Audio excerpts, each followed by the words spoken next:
Hello, ladies and gentlemen, and welcome to Ready Up episode number 8. My name is Josh Davis, and I'm the ArenaNet Champion Genius. I'm joined by... That's my title. I'm joined by Jonathan Sharp. How's it going, sir?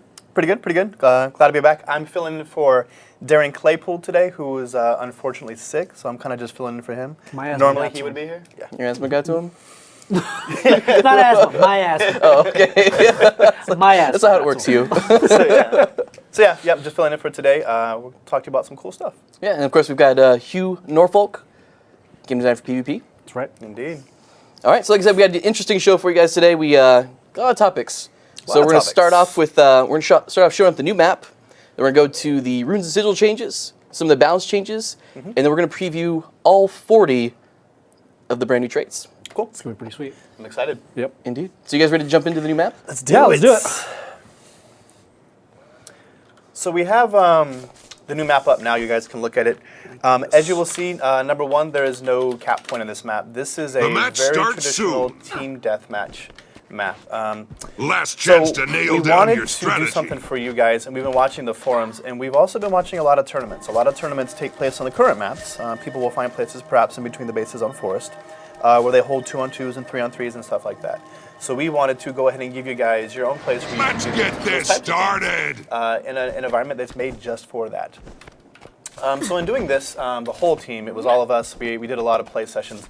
We went through all of our existing Conquest maps. Some of them are just things we never even shipped. We just looked at them and we thought, what's a really good place for this? What's a really cool area for this type of engagement?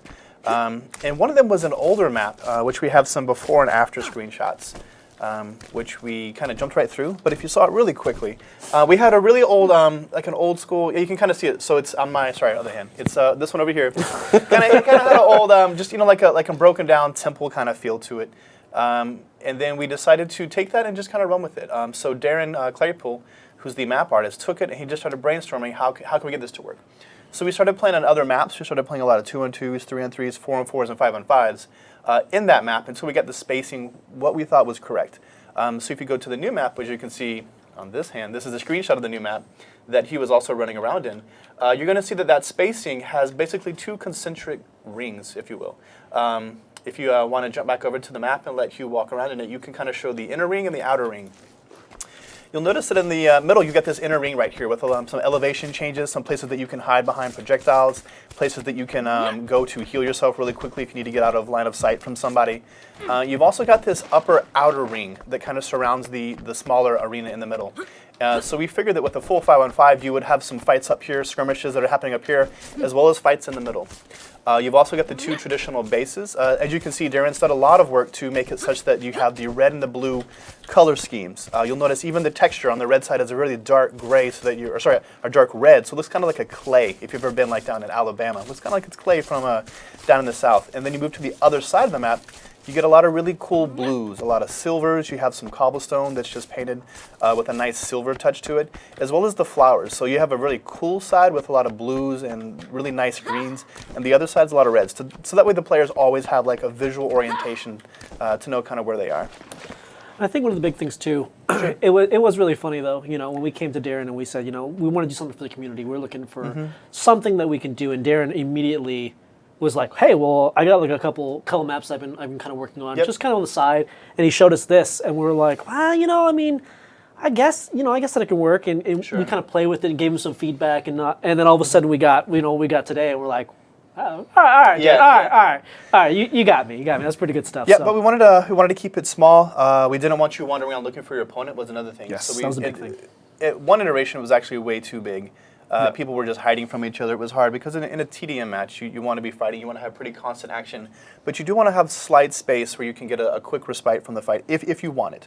But we felt before it was just way too big. Then we actually shrunk it down too small, and it was too small.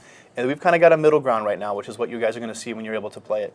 And I think you gave really good feedback too when we were first going through. If you could actually let me move my head here. If you can see there's actually not really much down there in the old one for line of sighting and stuff like that. And that was actually the feedback you gave, which was really cool because then you kind of put those pillars and stuff like that. So, when we were playtesting, it was nice to be like, oh, he's going to hit me. Let me duck behind this wall so I can get my heal off. Let me get around this corner and stuff.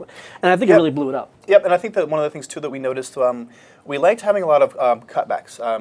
I'm going to date myself right now, but I used to play a lot of like competitive Quake 2, Quake 3. And in Quake, those maps, it's all about the cutbacks and just jumping out of line of sight just at the right time, dodging rockets, dodging grenades, making sure that if you have LOS, you can block it if you're afraid of a rail shot, that type of stuff. Yep. So here, if you jump in the map, we can actually see some places where you can actually double back under the map and come back up behind your opponent. You can kind of reset the fight, if you will. So we have a lot of places that are really cool for that type of thing. It's going to be a really new element of playstyle for 2v2, 5v5, whatever people want to play in this map. In the normal 2v2s they have right now, it's just kind of like an open field. Yeah. With this, like you said, a lot of places to line of sight, a lot of little places to hide. Yeah, yeah. And so it's going to really change how they play it. Yep.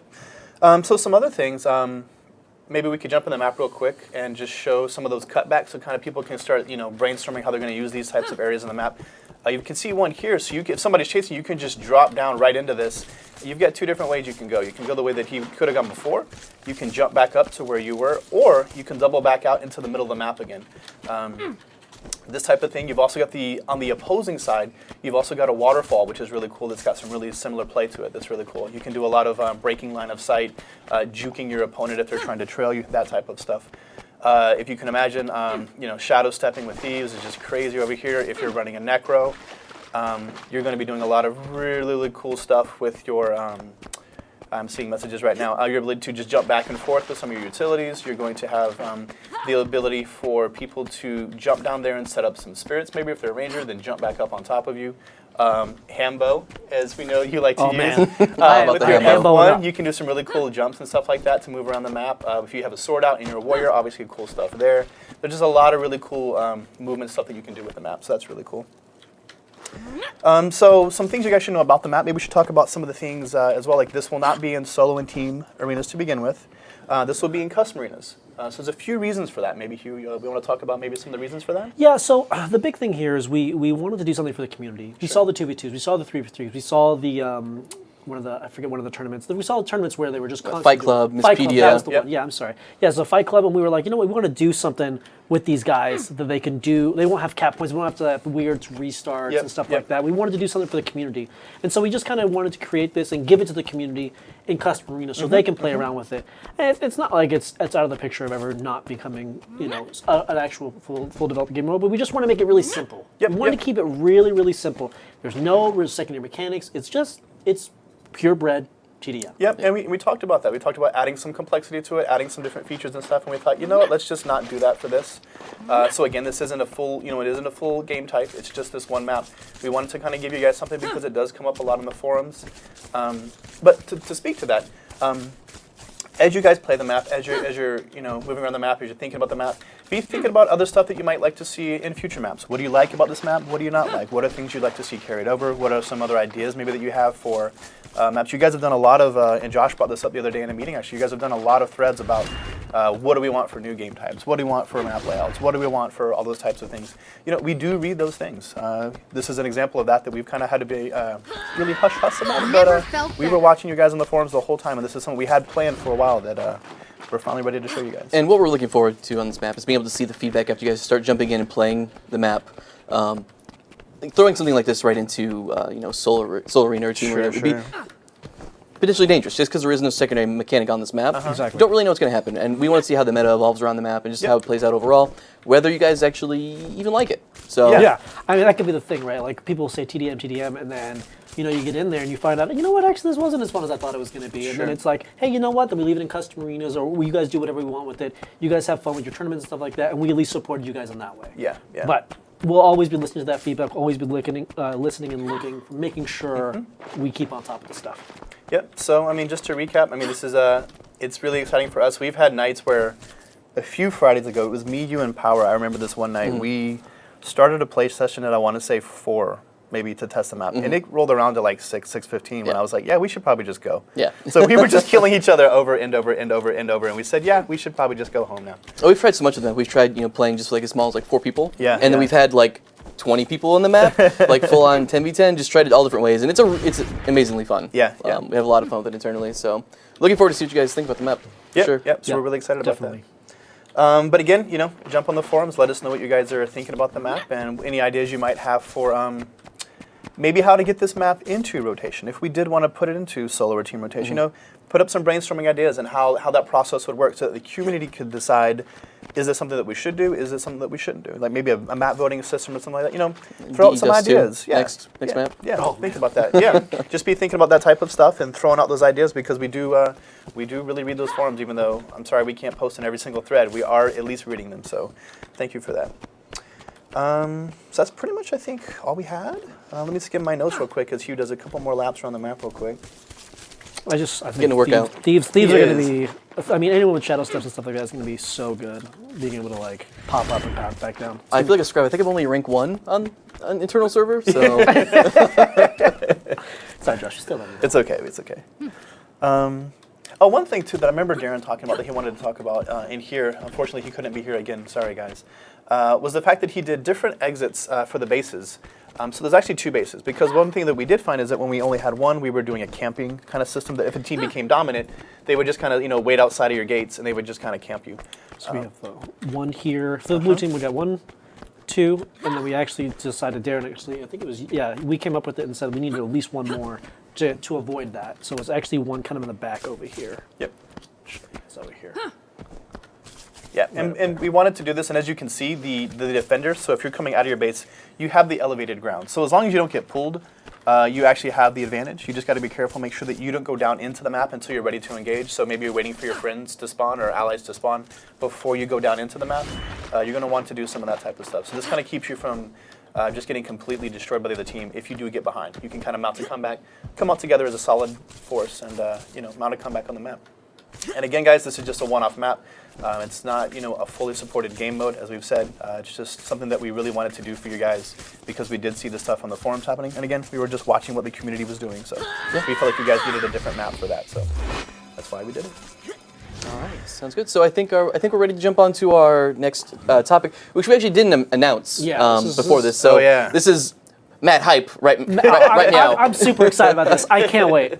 I cannot wait. All right, so tournament. You're looking at me. Tournament of what? Oh, Legends. Legends, baby. I'm so excited. What do you think about when you think about Legends?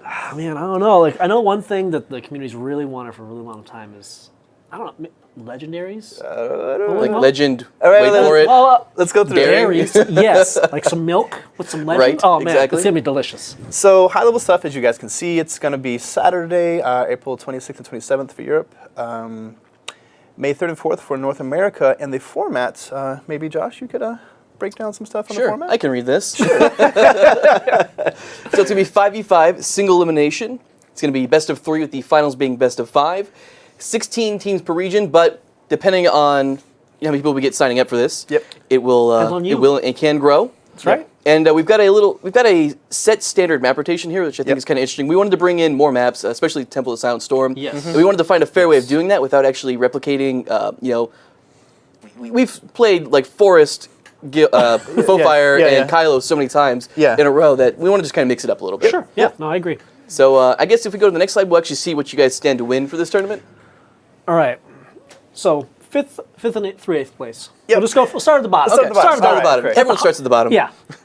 Choice of the gift of magic or might and a Blackline weapon ticket. So the Blackline weapon ticket, just in case you guys don't know, obviously, when you open the Blackline chests, you have a chance to get the ticket, and you can actually go to a vendor in every major city to pick up a unique weapon skin that only can be got on the Blackline trading post boxes. What about the choice of gift of magic or might? You want to talk about that a little bit? Yeah, so essentially those things you actually have to use to making your legendary. So we essentially give you a piece of your legendary if you get 5th through 8th, and you get to choose one or the other. Okay.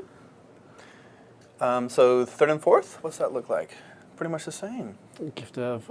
Except they also have mastery or fortune. Yeah.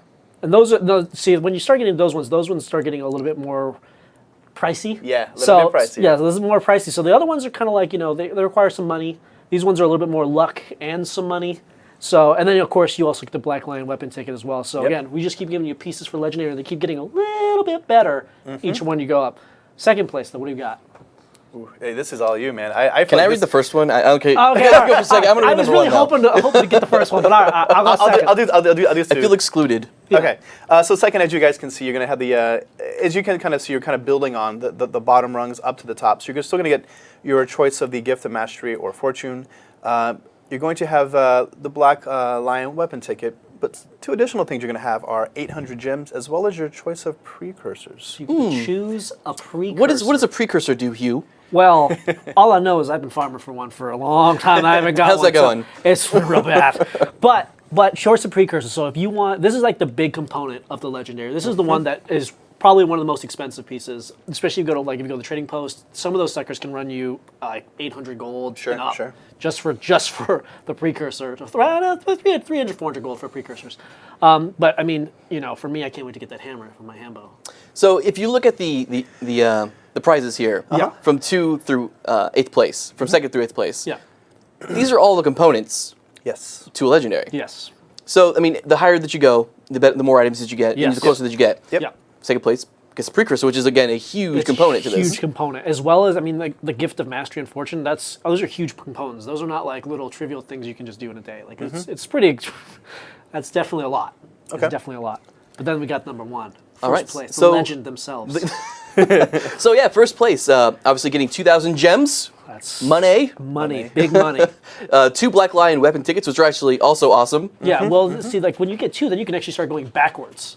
Because right now, if the ones that are just released cost 1, but the older ones actually cost more Black Lion tickets. So the fact you get 2, you can actually get 2 of the ones that are out right now, or you can actually go back in time, and get the old stuff. In the past.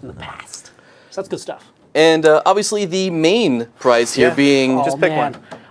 Pick any legendary that you want, just select excluding Eternity, because that's the 2 legendaries. It's 2 legendaries. Yeah. But I mean, that's ridiculous. Like to be able to just be like, you know what? What does this do when you walk into, for instance, the lobby with one of these bad boys out? What does that do? What do people do? Well, I would Get jealous? I would be extremely jealous of these guys. Well, I wouldn't be, because you know what? They earned it at this point, right? If they got to the Legends tournament, they run their way through the ranks, because we're hoping that a lot of people go to this and they really push towards this, because the thing we really wanted to do is we didn't want to, I mean, obviously we're focusing on the 1st place, but the big thing is, like, 1st through 8th. Yeah. So you can be like an above average team, right? A team of guys that are, we play every day and whatnot. We can get 8th place and still get something. Yep. Right. We didn't want to focus on 1, 2, 3, because those guys. I mean, some of these teams are absolutely ridiculous. They're really, really strong. But we wanted to also cater the competitive casual, or the guys that are maybe competitive, but maybe they'll take it to the next level and try it in this tournament and maybe make the 8th place. I know, and it's a really big thing for players just to have a deeper, prize pool into the seeding, because it just means that maybe I had an off day that day, maybe it just wasn't going for us. Yeah. I still get something. You know what I mean? Yeah. Like, and it's something to keep working for. As soon as that happens, like, okay, well maybe next tournament, I need to be thinking about, how do I come back? How do I improve? Like, you know what I mean? Like, exactly. That's the type of thing. I don't have to just get 1st place. Exactly. So. And that was one of the big things I think that really, really inspired me. I was like, oh man, I can't wait, because a lot of these teams that I talked to were like, well, I can't get 1st place, I can't get 2nd place, but 8th place, that's pretty doable. You're still getting something. You're getting something. You make it past the 1st round. That's it. Assuming only 16 teams show up, you make it past the 1st round, and you get something. Yep. You've got Good something. money. And that's. I can't wait. This is going to be. And This is going to be awesome. And Can we play in this, by the way? I don't think we If can. you see a nightmare in the tournament, it's not me. I know you're feeling confident right now, but let's be real, buddy. I mean, I'm sorry. we can make the 1st round. We can try. Yeah, listen, I'm going for 8th place. I'm shooting for lowballing. I'm lowballing. keep it realistic. It's good. So yeah. So it's set up right now for 16 teams, but we will scale it up. Like, I would like to see more. I would more love to teams see than 100 teams. If I could see 100 teams, I'd be happy as could be. And as tournament, feedback comes out, we'll be able to become acclimated to that. We'll be able to adjust to that, and then in the future do more things, maybe for bigger teams. Maybe it's next one's 32, 64, depending on what people do. Also, too, didn't you want to talk about Miss Pedia helping us with this? Yeah. So. Oh, there we go. It's going to yes, Allie did want us to talk about that. So Blue and Seraph and the entire Miss Pedia crew actually going to be the ones running it. We're essentially just sponsoring them with the prizes. Yep. We'll be distributing all those prizes and whatnot. Yep. But they will be the ones hosting it. They'll be running it. I mean, we trust those guys. Those guys have been really doing a lot for the community. So Absolutely. it was nice to get them involved in this thing. Yep. Indeed. Cool. So also just be watching the forums. That feedback does come back to us. Grouch helps us watch the forums. Ali helps us. I mean, we're on there a lot too. Yep. We keep saying it like those. A lot of the things that you're going to be seeing today, as well as in future blogs on the website, that comes from your feedback. That comes from us trying to get a sense of what you guys are feeling. So even if we're not talking all the time, we're still listening to you guys and waiting until stuff's ready to ship, and then we start to talk to them about it. So please keep using those forums and keep talking to us because we are listening. And also make sure you're watching, the Guild Wars main page. Oh yeah. Because for all the feature build stuff every day, there's A lot of just stuff's coming out. just knowledge bombs every day Knowledge of bombs. all the stuff that's coming up. There's a lot more to talk about. There is a lot more. And Which is why we mentioned last time we're going to be doing shows three weeks in a row. back to back. So- Yeah, just for that's for everything. Everything that our team's been working on. But there's a bunch of other stuff. Absolutely. A whole bunch of stuff that everybody else has been working on as well. But I mean, there's also a lot coming on the show. Yeah. We still got a lot coming. Yeah. Like that was we just dropped a little bit. That was the tip of the iceberg. Yeah. You guys know. You guys. We got you guys- Karl you're Roy ready. You're familiar. Karl and Roy. Karl Roy coming up, gonna be dropping bombs. Yeah. Bombs every trait. Bombs. So cool. So sorry again for Darren. He wasn't able to be here today. Sorry, Darren. Just jumped in real quick, but I love getting these guys out here and getting everybody on the show. So maybe next time Darren can get out here. So Definitely. Yeah, so guys, make sure to follow Hugh on Twitter. And again, this is Chap. He doesn't have Twitter. I'm not doing. He's a I'm not gonna let self-proclaimed, you guys troll me on Twitter. self-proclaimed Luddite. And I guess we're going to play some musical chairs while we play a little bit community clip here. Yeah. We'll be back shortly, and I'll be back with Karl and Roy. Changes, runes and sigil changes, trait changes, and of course, all the brand new traits coming in. That's right. Yep. All right. Thanks, guys. Thanks, guys. Going to see once again they will jump into a shatter feature. Keep in mind Misha is actually stealthed at the moment here, just texture block. She's actually got 10 seconds of it. Going over here to the red team, seeing how much they have stacked up. They're actually about to lose it here, so we're going to make them see it. But actually, no, they've got a decent amount of it still. But there we go. Now they'll pop out of it. But we will see them make a bit of a tactical retreat, as it were, because of the increased duration of stealth that blue team had available. Shad now out of the stealth, going over to Misha, seeing Misha is now out of the veil there as well too. So we're gonna have to see. Shad tried to go in for an engagement, but did end up falling back here. Nagna gonna extend a little bit here too. Almost got hit by a shatter combo, but was able to dodge out of the way of that, keeping himself alive for the time being. You both know both these teams are being extremely cautious right now here too, just because neither one has been able to execute a really big burst combo for the time being. But now you're gonna see VOTF get very aggressive here because they managed to get a decent amount of damage off on a Shad. But at the same time, oh my goodness, Shad absolutely dominating Lady Nagna, gonna take him down just like that. We are gonna see Lady Nagna going into the down stage. Super's still here though. Can he save Nagna is the question though. We're currently looking at Lady Nagna's corpse. I'm gonna be moving away. We're using the shadow escape to do that. Super trying to keep himself up, but Super actually gonna bring down the banner now. Swapping out the banner there, and that'll bring Lady Nagna back up and into the game, keeping things alive for both teams. Again, Lady Nagna is in stealth. Blue team 55 HP Monks is gonna be trying to fall back, get themselves into a safer position, which they have been able to do. But again, Super just gonna get dominated there by Shad and Misha. But Shad now gonna go into the down state by from damage that was coming in there from Lady Nagna. So they're going to see both sides. We have people down. We need to see a stomp coming in there, and unfortunately, it is not going to happen there. Actually, no, Super going to rally up with vengeance. Shad going to go down there, and now Misha's in the down state too, but Misha might go back up because we are going to see over here Super. His vengeance is going to expire very shortly. This is going to turn into a 1v1 in just a second here. Wait, no, we are going to see Misha get back up, but look at how low Misha is. Misha needs to get this heal off. Misha going to get the heal off. Who's going to win this 1v1 now? Oh my goodness, this is going to be so close. Misha and Lady Nagna both can kill each other in mere seconds if they're not careful. This is an epic battle. We're gonna have to see both Misha or Lady Nagna gonna make the engagement, get Misha very low, but Misha is gonna be popping off the distortion right now. Misha trying to keep himself alive. Misha at 2 health, and we'll get that heal off there. But again, Lady Nagna gonna dive right back in. 700 health, 3 attacks of vulnerability coming in from Lady Nagna. Lady Nagna gonna take Misha into the down state though, outclassing indeed. Lady Nagna will come in for the stomp on a Misha, and with that, VOTF will move on into the grand finals. Very well played indeed from both sides. But with that, guys, we are going to...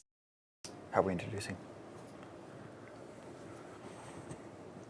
Okay, I guess we're back.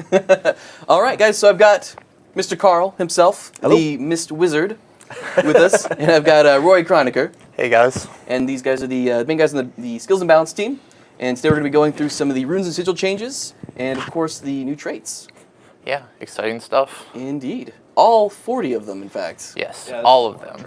So we got lots of... So, yeah, I guess we just want to jump right into the sweet presentation that I threw together. Yeah, I know. You spent so much time. What boss over here? Boom. Nice. Boom. All right. That production quality. That production value, bro. All right, so Roy, you were pretty much in charge of the crit damage rework, right? Yeah, I did most of the implementation and design for it. Yeah. So these are just some of the main points, basically, for it. The main thing is we are adding a new stat to the game, which is called ferocity. It's going to work very similarly to how precision works, in the sense that you'll have this stat on your gear, your traits, items, etc. And as you put more points in it, it'll raise your critical damage percent. So by doing this, we were able to normalize a bunch of stats that were pretty wacky on gear.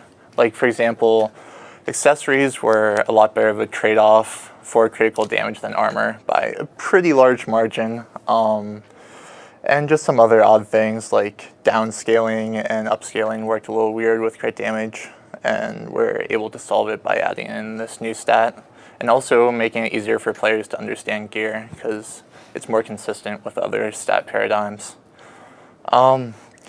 So the big second point I know a lot of people have been wanting to know since we first talked about this, basically at level 80, 15 points of ferocity will equal 1% crit damage.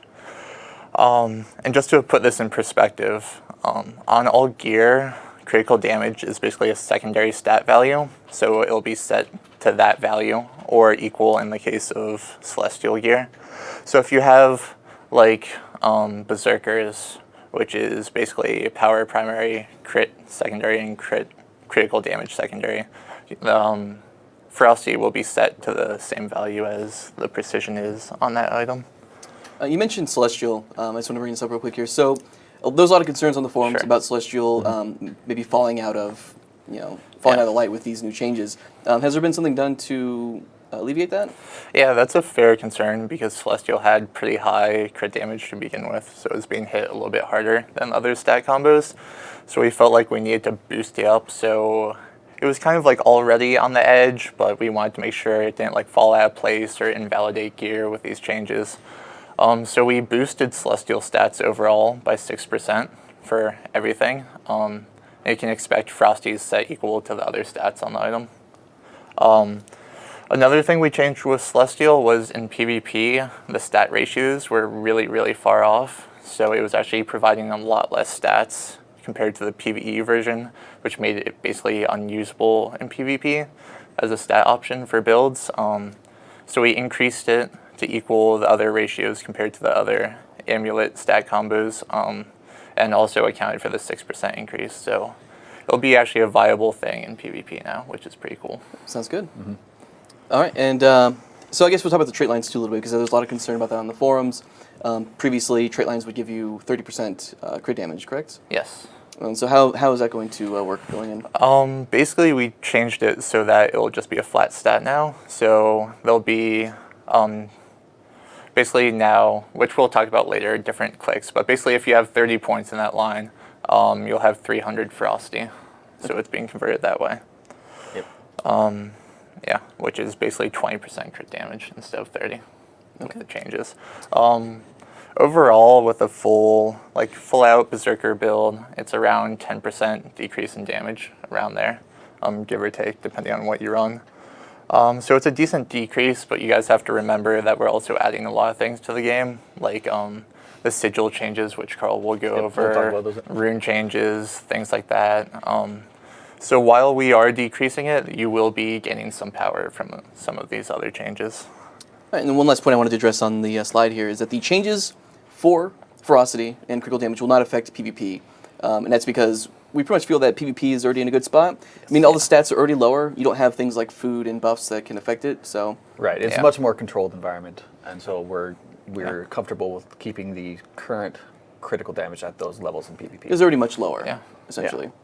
With that said, though, there will be slight variations just because of the conversions, but it won't be that far off. For example, since trait lines were reduced from 30 to 20%, we did incorporate some of that into the actual stat combos to make up for that loss that you would have from the trait lines. All right, sounds good. So we'll move on to the next slide here. I believe, there we go, rune changes. Yeah. And this is Mr. Roy as well. Yep. Yeah, I know. Jeez, guys. Doing all of it. Come on, getting carried over here. Yeah, seriously. So with the rune changes, basically, we haven't done much work with runes since launch. We've added a few, tweaked some in some ways, like split some changes, things like that.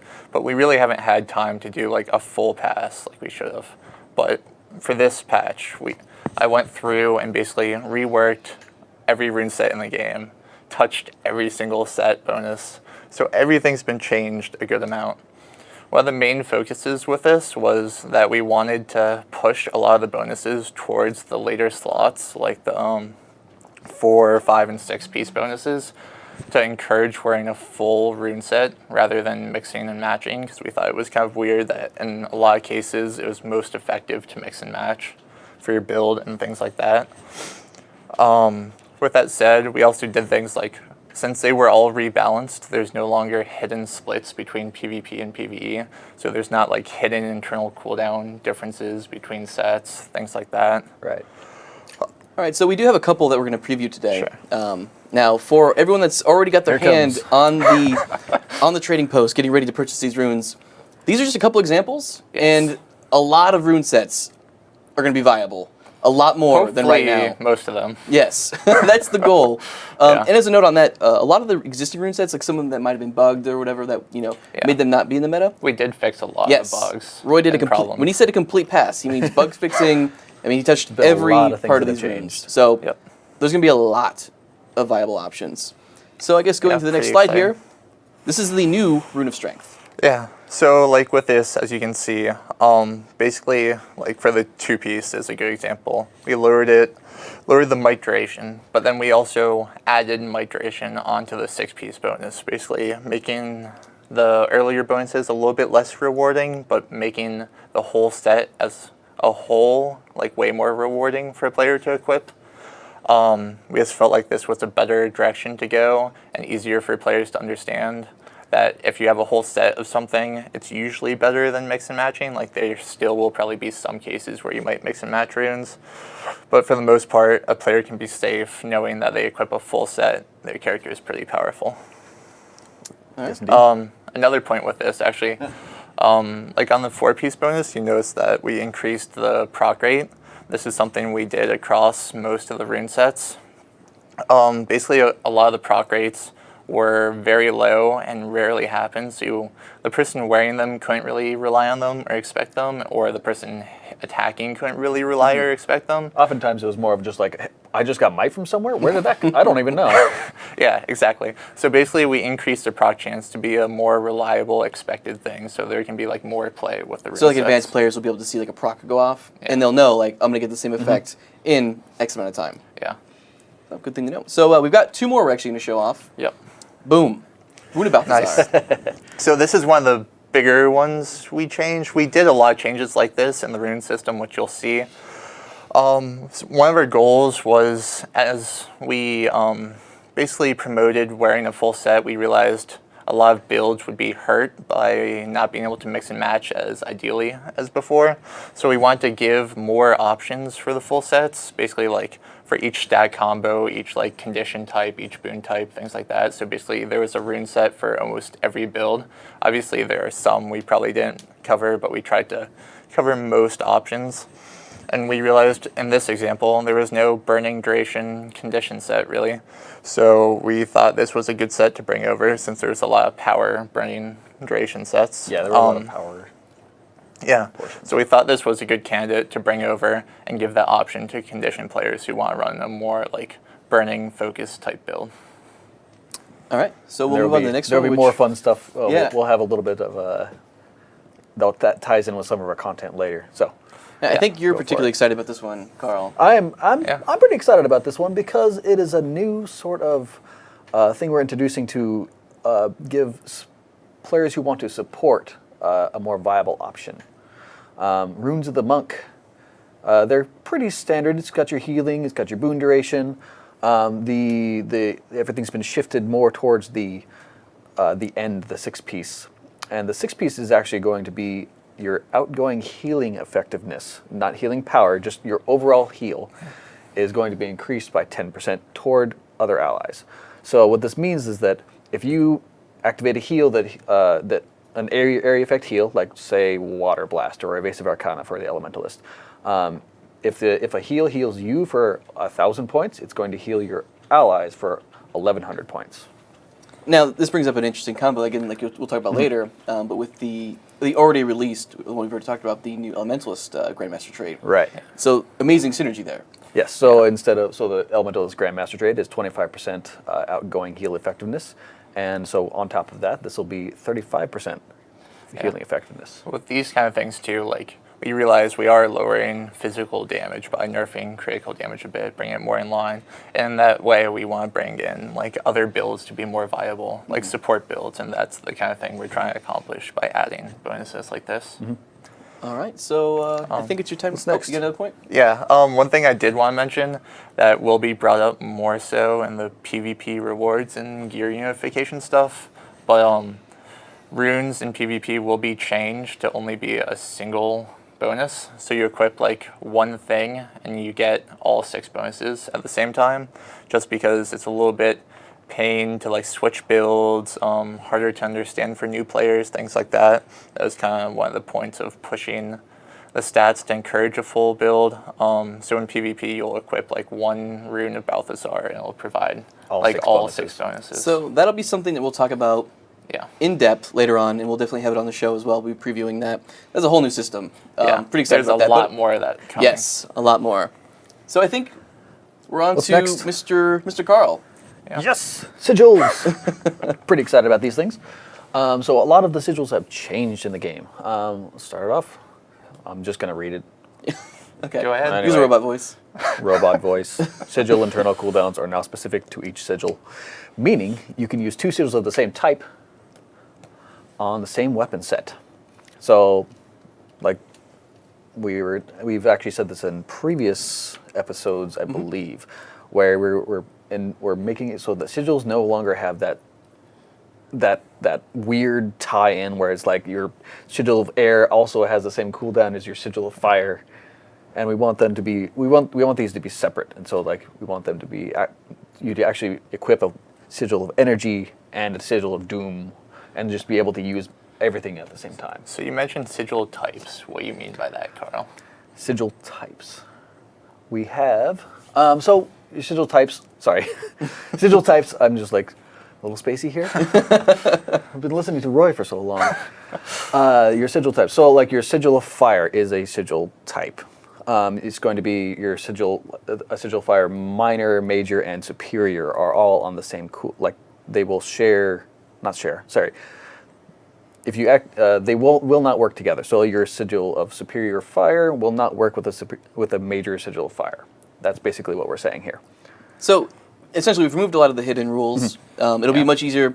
I see it so many times. Like I'll be spectating a match, and I see someone running, 2 of the same sigil or 2 of the same type. Actually hurting themselves without even realizing. It was very easy to like kind of shoot yourself in the foot by accidentally equipping something that shared an internal cooldown. So now there'll be messaging if you try to equip the same sigil, right? Of the same type.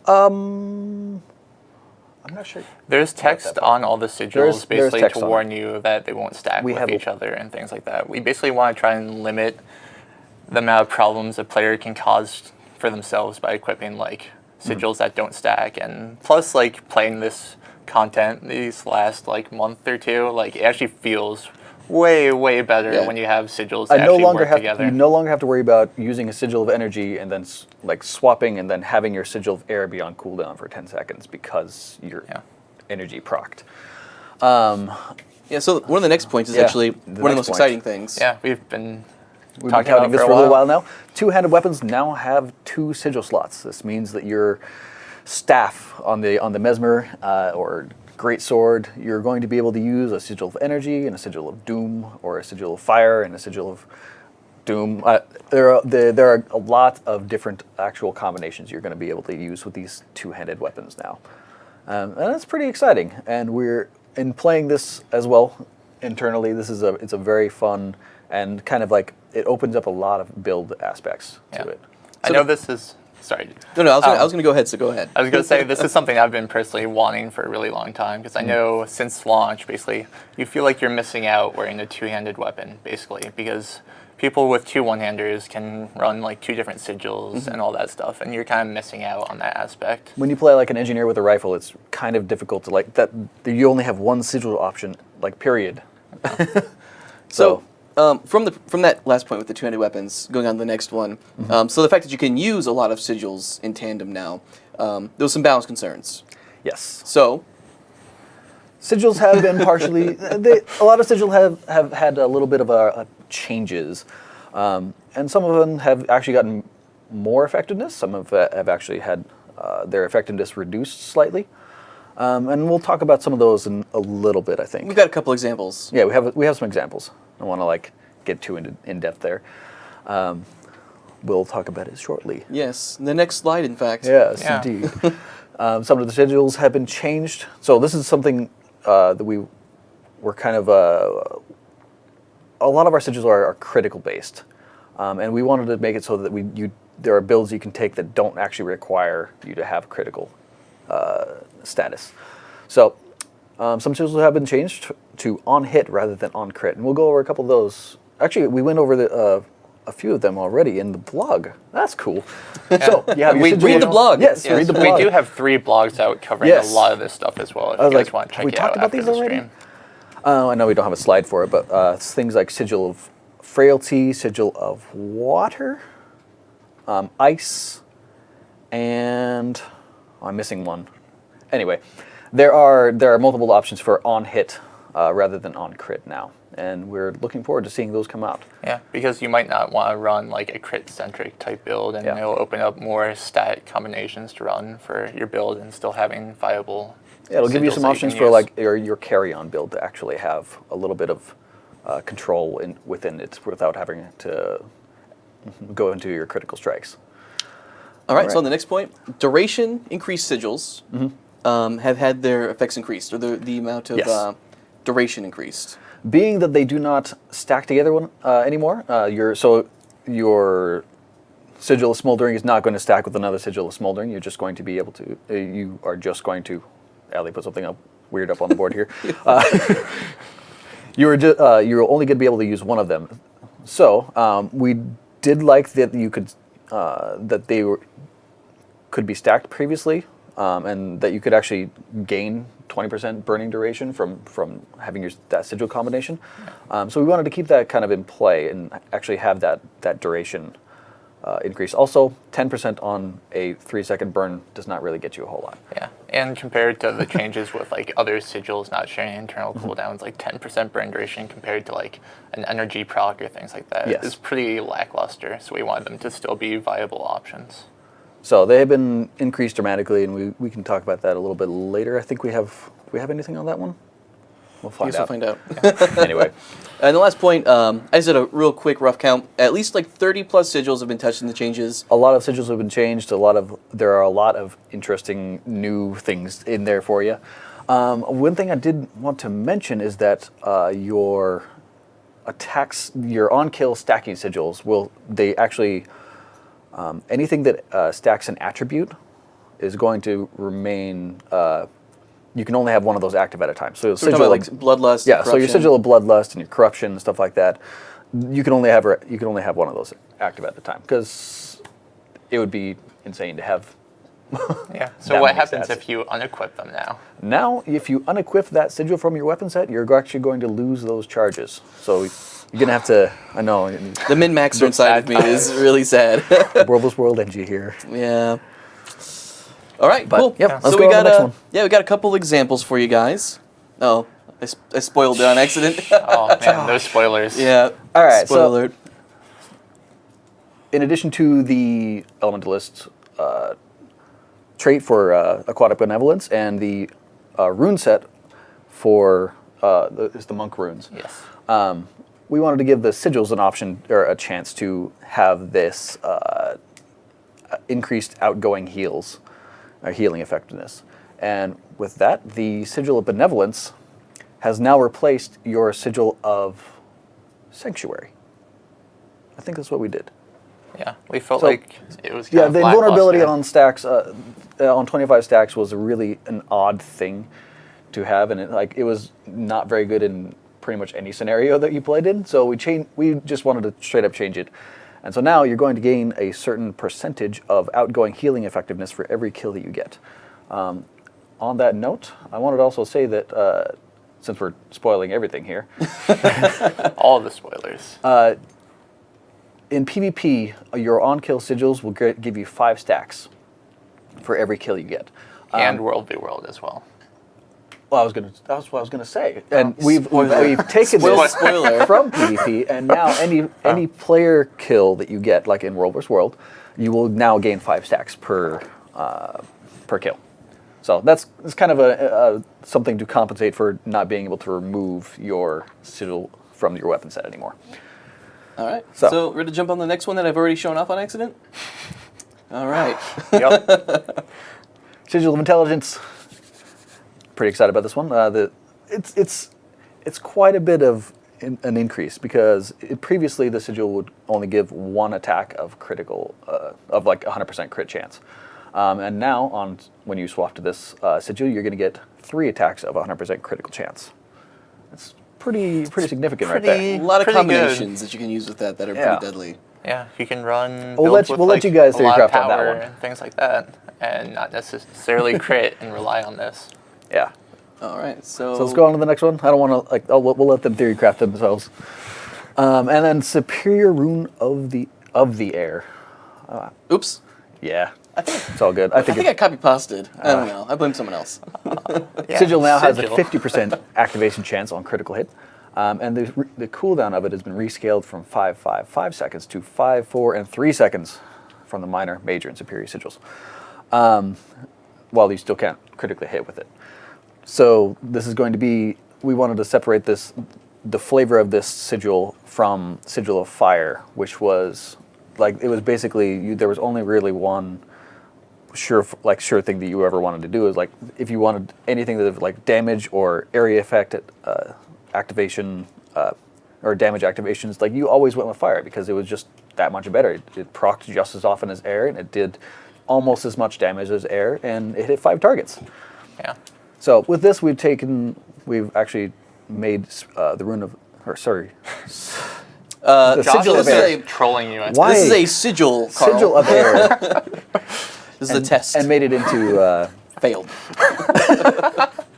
Thank you. Yeah.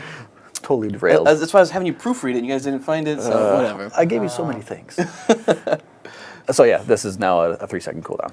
We ready to move on? Boom. All All right. right. So to touch on this, oh, do you have something on the last slide? Well, no. Okay. I just want to say before we go into this then, so we're going to be showing off the balance changes for each profession first, and then immediately following that, we're going to show the traits for that profession. Should we go into the trait system changes first? Yes. Do we have a slide for that, I believe? Yeah. Because it kind of ties in. There it is. Everything that All we're right. going to be talking about. Got it. Yeah. Go So for it. we made a lot of changes to the trait system There we go. for this build. A bunch to make the whole system easier to use, easier to understand. And we added a lot of unlocking stuff. A lot of this is covered in the blog, but I'll give you guys basically a rundown of how it works. So one of the first things we changed is we changed when trait tiers unlock. First of all, you don't need to buy trait manuals anymore because we felt like that was a barrier to basically using traits. You had to go back to town, go to your trainer, buy this item to actually be able to use your traits. We thought that was pretty awkward to use and kind of restricted people's ability to learn about traits and actually start getting into the game and experimenting with their builds, things like that. But we pushed back the levels to Adept unlocks at level 30, Master unlocks at 60, and Grandmaster unlocks at 80. One of the main reasons we're doing this is because we wanted to add more character progression on the way up to 80. Because right now you get your elite at 30, traits unlock relatively early, then there's kind of a drop off on how you actually progress your character in our game. So we want that progression to continue up until 80 and then become a horizontal progression system like past 80 as well, unlocking traits, which I'll go into in a second. So trait points were also changed. Right now at level 80, you have 70 trait points. And we thought this was a little bit confusing as you could basically hurt yourself by putting like 14 points in a trait line or something like that, or whatever like that, without actually selecting a major or minor trait. So we changed it to 14, which is basically 5 clicks of the old system. So basically each trait point you put in, you'll unlock a minor or a major slot, and it'll be worth like 50 of each stat in the old system to compensate. And we also feel like it's more rewarding when you level up to get a point and you actually get something significant, like a chunk of stats and an unlock as well. So you're always getting something no matter what when you put, when you put a point Instead of just point and getting like 10 of a stat, it's not really rewarding. You might forget about it sometimes, things like that. I have to say this, rest in peace, 14, 14, 14, 14, 14. Celestial. Strongest build. Strongest builds. Too OP. Had to nerf it. That's pretty much the whole reason why this is happening. Yeah, seriously. Next big point, we basically redid how refunding traits worked. So, you know that button you see on the top of the traits menu when you're in PvP, that's like refund traits, basically resets your traits for free, currently in PvP. We brought that over from PvP to everywhere else in the game. So now, you can actually refund your traits anywhere in the world as long as you're not in combat or in a competitive PvP match. This will allow you to explore the trait system, try out new builds, try out new traits you might have just gotten, things like that, more easily, and just like mess around your build, or if you want to fight this boss that you're like, oh hey, this trait would have been awesome, but I'm not that spec. Right now, like, you would have to go to town or you use like the MTX Hold up, guys, be right back. It's really awkward, and we want to add more flexibility with the system and experimentation, things like that. Another thing we did, we added a minus button as well, as you can see behind us. Basically, we felt like when you're making a build, sometimes you might click one too many times, something like that. Then you're like, oh, I have to redo my entire thing. It's a pain, reselect all your traits. So now you can actually just hit the minus button, and it'll just remove 1 point of that line. So you might want to change like a point of one line, move it to another, or maybe just misclick, things like that. It'll just make it a lot easier on yourself without all the hassle. So, about trait unlocking. If you guys have played Guild Wars 1, it's very similar to how skill unlocking worked in that game. Basically, we're having all traits locked on characters, and you'll be able to unlock them via completing specific content in the world. Like specific story dungeons, places in World v World, personal story, specific bosses, discovering different areas, things like that. Each trait has its own unique tie to a specific content. But we didn't want to force everyone down that route if they didn't want to like be the explorer type or like go out into the world, find all their traits. So your profession trainer now sells trait guides, which basically unlock the traits. It will be sold for a combination of gold and skill points, and the price depends on like what tier the trait is and whether it's new or old. Basically, as an option, just in case you don't want to explore, I'd personally suggest going out in the world because it's way more cost effective to just spend the time to unlock it really quick. Most of them are placed so that like you don't have to spend much time. It's basically just to get you guys to go out into the world, see content in the game that you might have not seen, or explore things. Some of them are a little bit more difficult, but sure, it's still gonna be fun. Yeah, like usually the Grandmaster ones are a little bit harder content. We scale them up like based on level. Like Adepts start are on content a little bit earlier. Grandmaster is more like level 80 content since we pushed it back. Yeah. Things like that. With that being said, all current players that have characters on live will be grandfathered in. Like every character made before this build will be grandfathered into the system. And you'll have the 1 through 12 traits for every trait line. And but you will not have the new Grandmaster traits. Yeah. So all the new Grandmaster traits you'll still have to unlock. That being said, though, even new characters after the build in PvP will always have 1 through 12 of each line unlocked to use, but they'll still be required to unlock the new traits via... Those traits will be essentially called core traits. Yeah. So anything that we have now is core. Anything in the future, these traits included, will be the new ones, and you have to pay for those. Yeah. Yeah, exactly. Basically, we wanted to keep it so you still have that core system, so a new player doesn't have as much to learn necessarily, but still adding that horizontal progression for players to work towards something, more build diversity, opening up new builds, things like that. And once a trait is unlocked on a character, it's unlocked for all game modes. So if you purchase it, it's not like you have to buy it twice for PvP or PvE. Once it's unlocked somewhere, you can use it anywhere. The traits are character bound and they are not account bound, however. Yeah. I know I've seen that as a question across the forums a couple times. So. Yeah, that's a good point. Another thing we did change was, as you can see behind us, the UI basically just makes equipping traits. No, wait. You do the Vanna White. Yeah. Ta-da! Nice. I'm bad at this. Equipping traits a lot easier. So you'll have a drop-down selection where you can select what line you want to use, or you can actually click on the...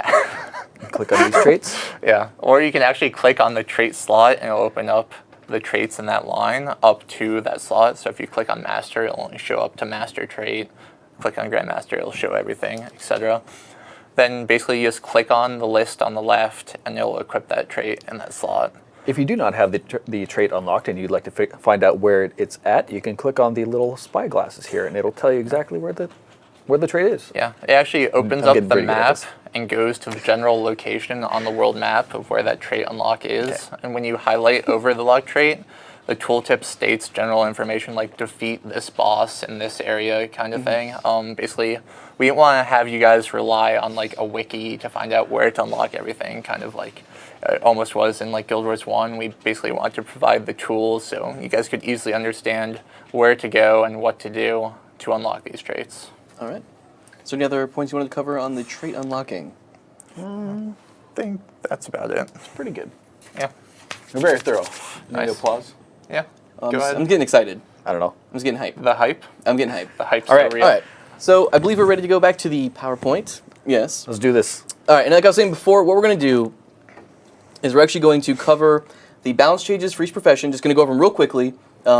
Most of the stuff you guys have already seen. We've kind of put these on the forums a bit, and we've previewed it in the blog posts and stuff like that. So we're pretty confident that you guys already know what's happening balance wise. Yeah, but we thought we would go over it anyways, just for people who might have not seen, and just a fresh reminder. Yeah, and it's good to keep these in in mind because again we didn't do a lot of balance changes with this update, and so seeing these changes in tandem with the new traits. New runes. New runes. New sigils. Exactly. Critical damage stuff, all that. Yeah, so we just wanted to give it everything balance related in one shot, one go. Mm-hmm. So here we go. All right. All right, Elementalist. I'm going to go run through this, I guess. Yeah. Burning Speed and Frozen Burst are increases to the dagger. So Burning Speed is now going to evade while you're using the skill. And Frozen Burst is actually going to be a blast finisher. You're going to be able to Burning Speed through and then Frozen Burst that trail in order to give yourself some might. For the Scepter, you can have Water Trident, which actually it now adds 3 seconds of regeneration to up to 5 allies in that radius. Your Signet of Restoration, this is for PvP specifically. We removed the split on the skill, so the Signet actually heals for the same amount it does as it does in PvE. Previously, we had split it because there were some bugs and some other stuff in the system where you would just heal for a massive amount every time you dodge rolled or did something interesting. So that has been returned. Armor of Earth, it's down from a 90-second recharge to a 75-second recharge. We felt that it was a little bit high, and we wanted to give the Elementalist a little bit more active defense and be able to have them rely on that when they needed it. Fiery Great Rush. I'm sad to see this go. There are going to be a lot of people that are sad to see this go, but this you're not going to be able to pile up the amount of burning and damage that you were previously able to do. This was just for the when you use a shadow step to abort it and break it, right? Yeah, so it'll still work against walls. Yeah, and stuff like that. Which is something we do eventually want to fix, but this is just it became a pretty big thing, especially in PvP. Players abusing teleports with it to basically one-shot people. Right. And then Cleansing Water, it no longer has an internal cooldown while in PvP.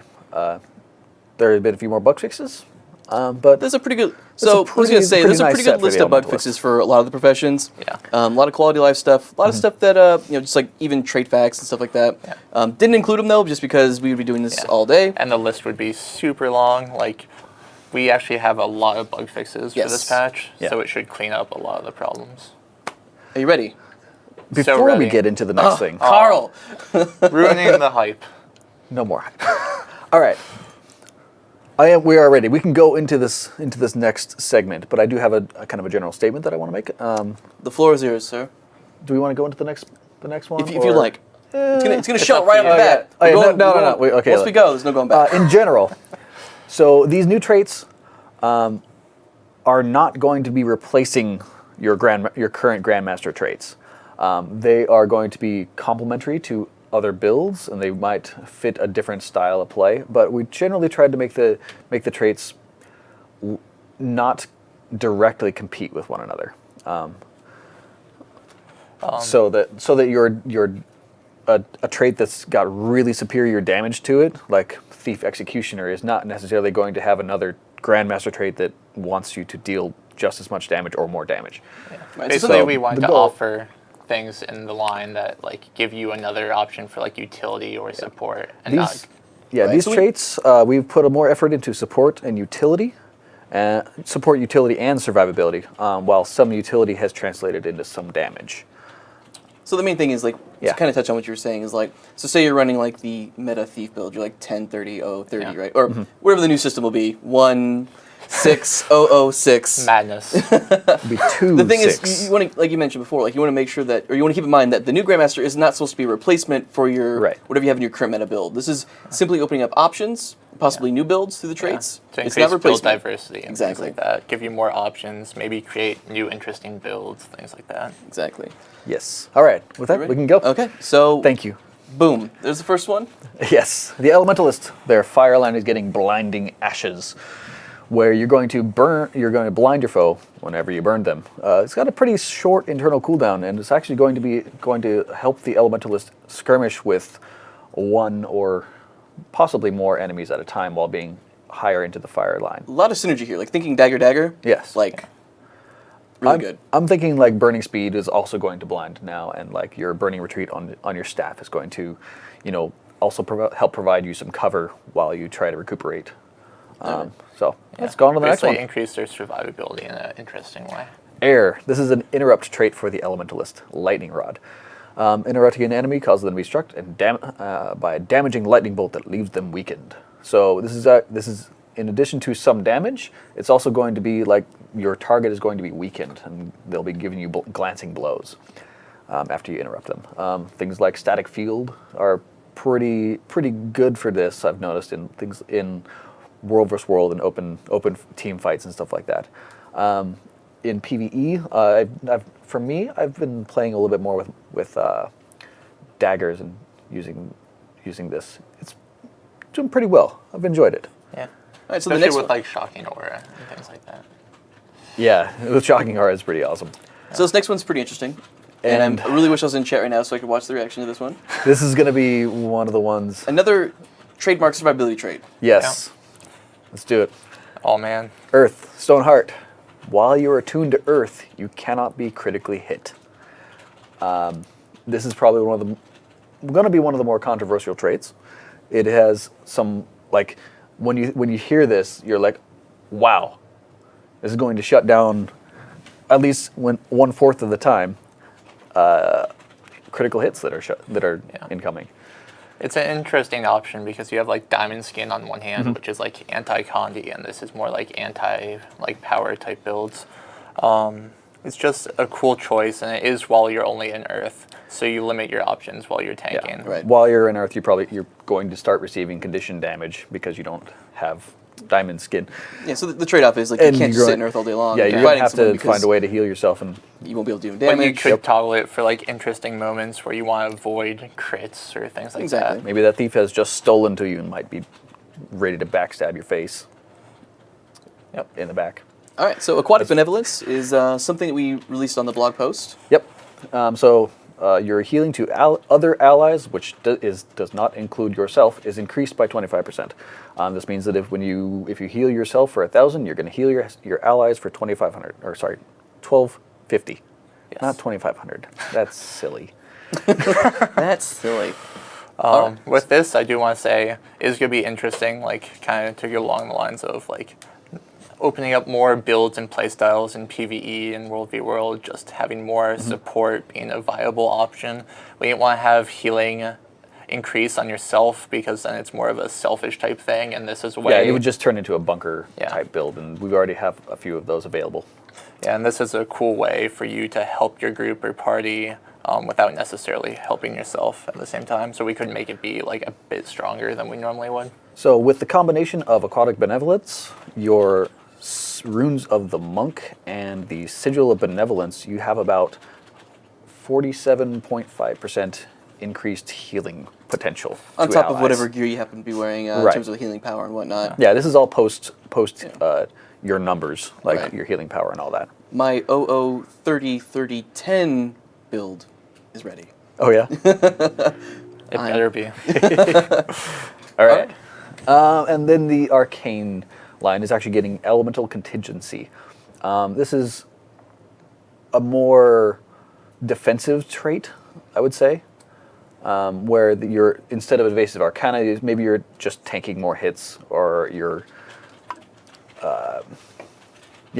if you're in a type of combat where you're going to take consistent hits, we're going to give you another trait that gives you a little bit more options. So if you don't have if you have no choice but to get hit.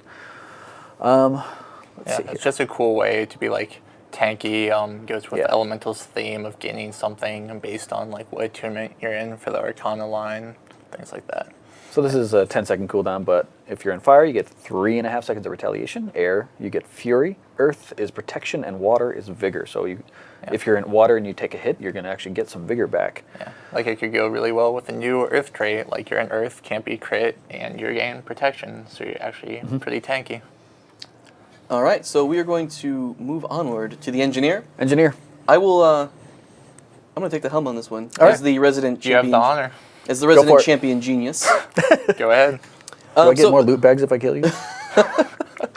If Is there an achievement for killing Grouch? no one has it on live, not a Wow. single person. Let's go. Arena afterward.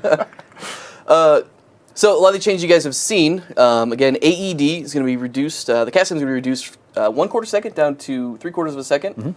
Kind of felt like it wasn't. It's close. We wanted to be a little bit more, I guess, reactive. It was hard to time at 1 second. Yeah. Cast.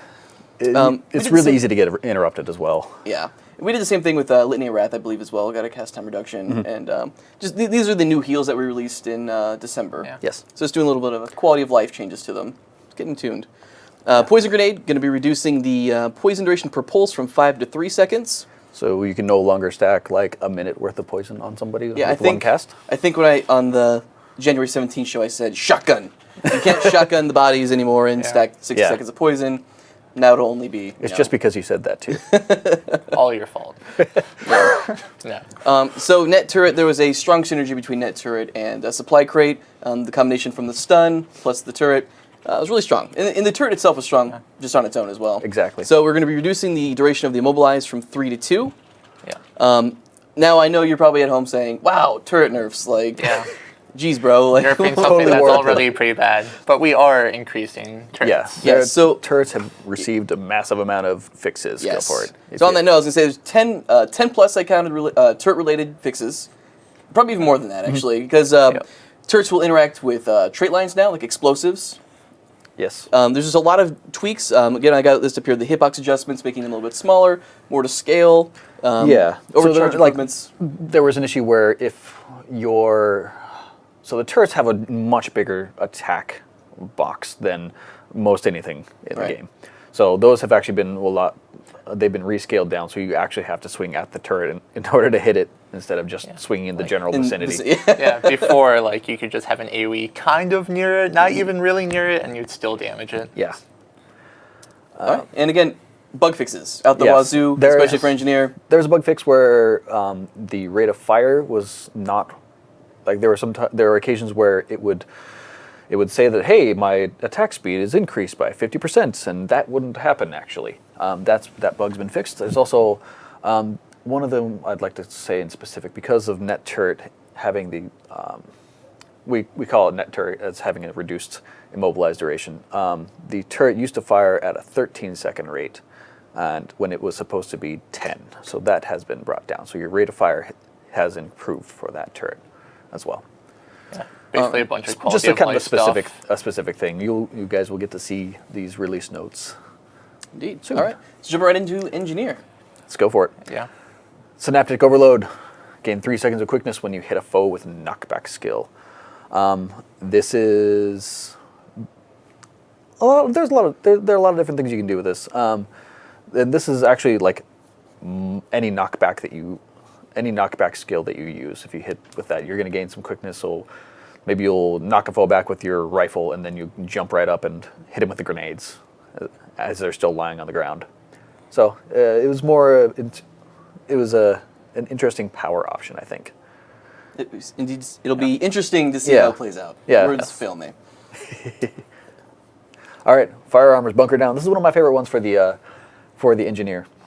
So bunker down. Whenever you critically hit an enemy, you are going to create a mine at your position with a 10-second duration, 2-second internal cooldown. So as you're firing and critting your enemies, you're going to be creating this minefield at your feet that says, "Come get me." This is also incredibly good in PvE, just for AoE damage and keeping up, because it creates it at your feet. So if you're in bomb kit, if you have to chase something, if something's chasing you down, you're going to be able to constantly hinder them from attacking you. Well, yeah, if you're using like #1 in bomb kit, just spamming it, you'll have even more AoE damage and bomb pressure. So it will increase your DPS by a significant amount. If you're like kiting an NPC too, so you're using grenade kit kiting an NPC, throw it behind you, a little path over it, and take extra damage. These do work with your explosive traits will work with this trait, though these mines do not remove boons. I'm sorry. One boon removal every 2 seconds is pretty strong. So this trait's something we've already previewed on the blog post. Pretty interesting. Fortified turrets. Yes. There was a nice little screenshot where it's got a bubble effect when you create the turret. So every time you create a turret, a reflective shield will surround that turret for the next 4 seconds. And it ends if you pick up the turret or the turret is destroyed. So in a way your turrets are harder to hit now, but at the same time they're going to be targets. Your enemies are going to want to kill them. In World vs. World and PvP. In PvE, I don't think they really care so much. They'll probably just keep shooting at you. Yeah, probably. Alchemy. There's another turret trait. Your turrets will now apply boons based on the turret every 10 seconds.